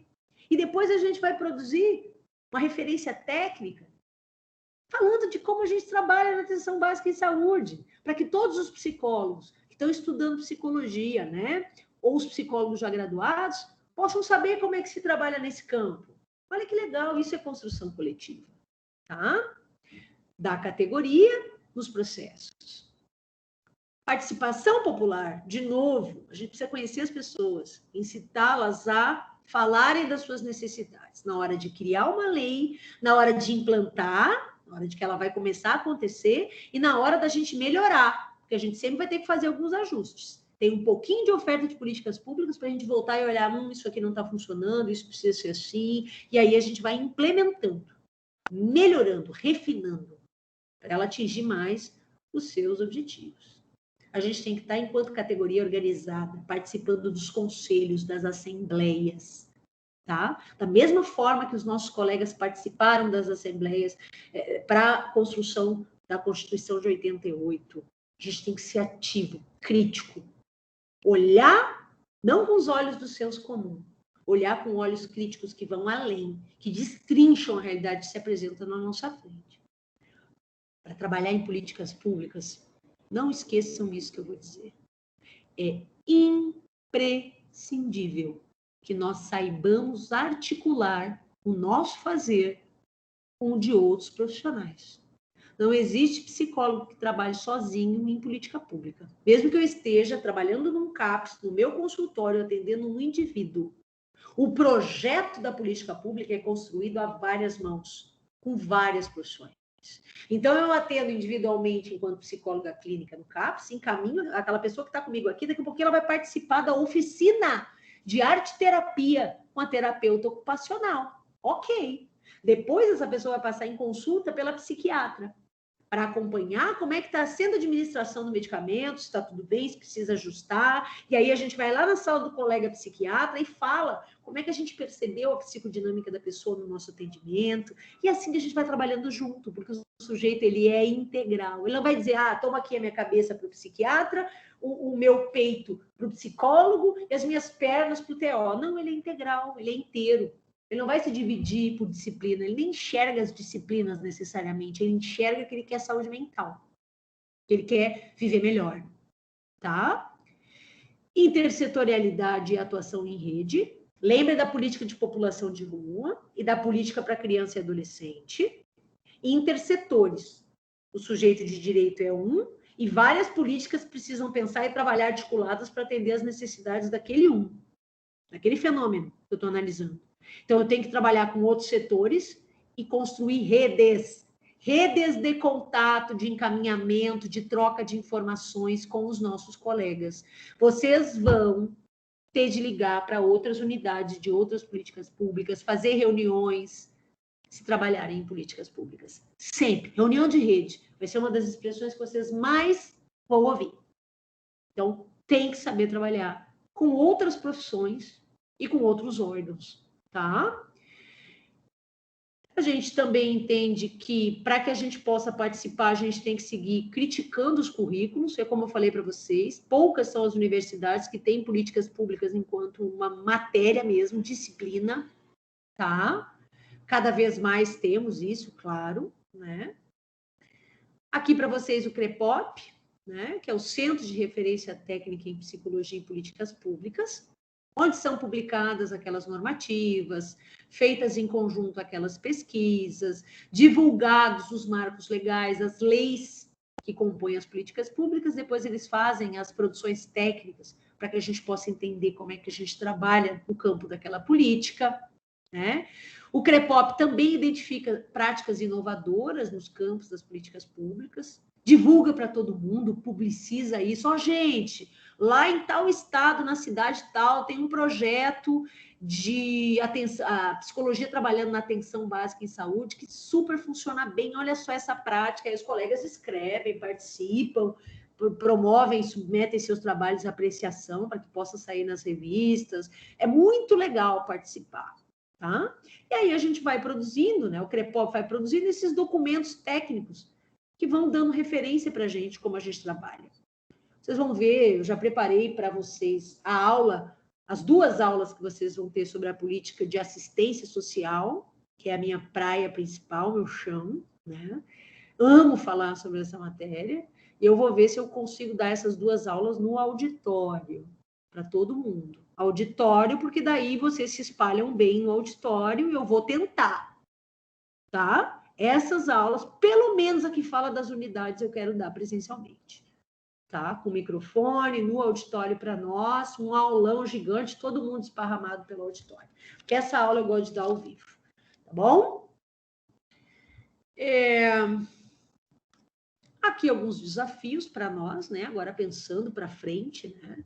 A gente precisa entender a importância das políticas de Estado, então defender o Sistema Único de Saúde, defender o Sistema Único de Assistência, tem o SUSP também, Sistema Único de Segurança Pública, o ECA e tudo que ele preconiza, nós precisamos fortalecer todo esse sistema de oferta de serviços públicos, né? E defender que as políticas públicas se tornem políticas de Estado. Pode entrar o governo que for, eles vão ter que dar continuidade, tá? Isso é importante. Que mais? Depois dê uma olhada nessa lâmina, né? E a gente precisa entender que não existe neutralidade nessa história. Quando a gente se entende neutro, a gente está a serviço do opressor, da hegemonia. A gente precisa ter crítica. Crítica, inclusive, para aquela pessoa que está do lado que a gente defendeu. Né? Ah, eu votei nesse aqui, ele é Deus, ele nunca vai errar. Não existe.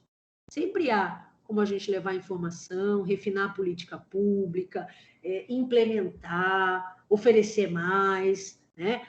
Alcançar mais aspectos dos direitos dos cidadãos. Sempre há. Então, não adianta a gente achar que porque a pessoa que a gente queria foi eleita, está lá, e agora a gente pode dormir sossegado, porque não.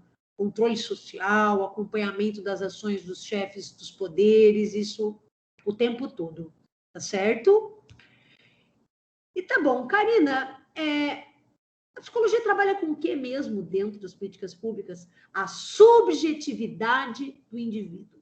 A gente trabalha com a subjetividade das pessoas, sejam elas olhadas em âmbito individual ou coletivo.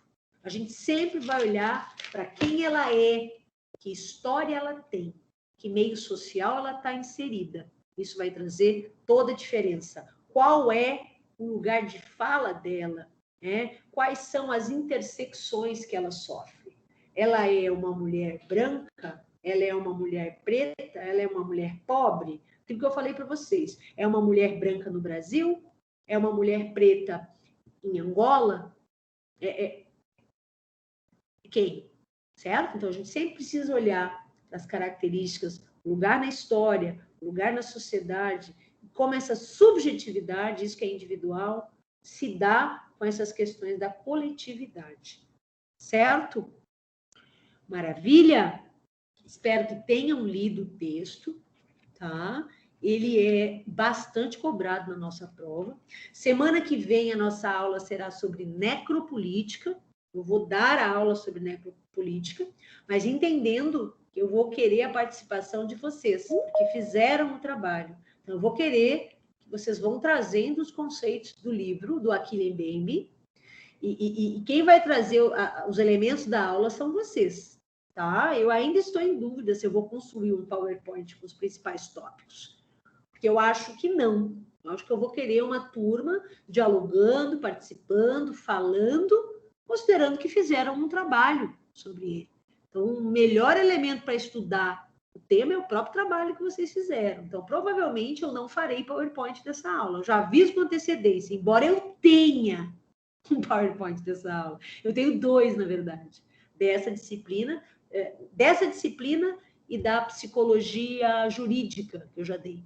Eu trabalhei esse texto também em psicologia jurídica, né? Disciplinas que eu falo muito sobre o Estado, eu uso necropolítica. Então, psicologia jurídica eu falo muito sobre Estado, políticas públicas também, e psicologia social também, tá? Então, semana que vem, necropolítica, a aula é com vocês, certo? Trabalho, então, vocês têm até meia-noite de hoje para professora, que trabalho é esse? Está aqui, a tia já colocou aqui para vocês. Olha lá na tela as perguntas. Vocês vão responder essas 4 perguntinhas para a tia. Só isso. E mandar no e-mail da monitoria. Só isso? Só. Individualmente, meio ponto somado na nota da prova, certo? Olha lá. Professora. Oi. Karina, desculpa interromper, mas eu não sei o que aconteceu com o meu Teams aqui, que eu não estou vendo essas perguntas. Será que o Vitor... Ô, Vitor, será que você podia mandar para mim? Na sala, o print da tela. No grupo? Eu não consigo voltar à tela, você acredita? Eu tenho medo de cair na aula, tipo... Mas eu já mandei para mim, pode ficar tranquila. Obrigada. Desculpa, professora, obrigado, tá? Essa lâmina aqui, ela não tá para vocês. Eu construí essas perguntas depois, tá? Então, essas perguntas eu inseri um pouquinho antes da aula, quando eu já havia mandado o PowerPoint para vocês, tá? Então, é o seguinte, explique o que foi o Banco Social de Serviços em Psicologia. Quero que vocês expliquem com as palavras de vocês. Não é recortar e colar o slide, senão não vai valer. Pergunta 2. O que é legitimidade subjetiva no âmbito das políticas públicas? Pô, tá dado isso daí, né? Terceira pergunta. O que é tecnologia? Tem alguém com o microfone aberto, pessoal? Fechem, por favor, senão fica dando microfonia. O que é tecnologia da subjetividade e qual sua relação com interdisciplinaridade? Para que haja legitimidade na atuação de psicólogos no campo das políticas públicas, se faz necessário o trabalho em rede, de forma interdisciplinar. Explique os motivos. Eu estou afirmando que é necessário o trabalho em rede para que haja legitimidade na nossa atuação no campo das políticas públicas. Por quê? Tá certo? Expliquei todas elas na aula de hoje. Quem estava atento, as respostas já estão pipocando na cabeça, tá? Até meia-noite para mandar para a tia por e-mail, no monitoria, tá? Respondam direitinho, não façam mal feito, senão vocês vão ficar um tempo perdendo aí e depois não vão ganhar nota, porque eu corrijo todos os trabalhos, podem ter certeza. Eu sempre acho um tempo. Não é justo também vocês fazerem um trabalho e eu não corrigi-lo, né? Eu acho que o justo é isso, tá? Tá bom, meus amores? Perguntas para que eu possa liberá-los para fazer o trabalho. Hoje eu concentrei em perguntinhas, porque eu quero que vocês fixem esses pontos dessa parte da matéria, tá? Alguma pergunta? Muito bem. Ó, semana que vem, cadê um amiguinho que estava vendo ele hoje aqui? Ó, semana que vem, esse cara aqui, ó, tá? Existem turmas que dizem que esse trabalho transforma a vida acadêmica deles, tá? Principalmente as turmas que não tinham tido contato anterior com o texto, né? Mas, assim, eu tive uma turma que foi um movimento muito intenso da turma, ficou muito mobilizada. A turma que vai se formar agora, inclusive, ficaram muito mobilizados, eles gostaram muito do texto. Tem a ver com a identidade da turma também, né? E é um texto muito intenso, eu espero que vocês tenham gostado. Isso é coisa muito em voga no momento. Então, vocês estão tendo acesso aí a conteúdos e conhecimentos que deixam vocês em pé de igualdade com muitas universidades públicas, que são muito potentes nessa linha. Então, eu quero que a gente fique enjoado mesmo, que a gente, tá? Que a gente seja diferente. Maravilha? Para nós, no mínimo, o melhor, né, minha gente? Não é?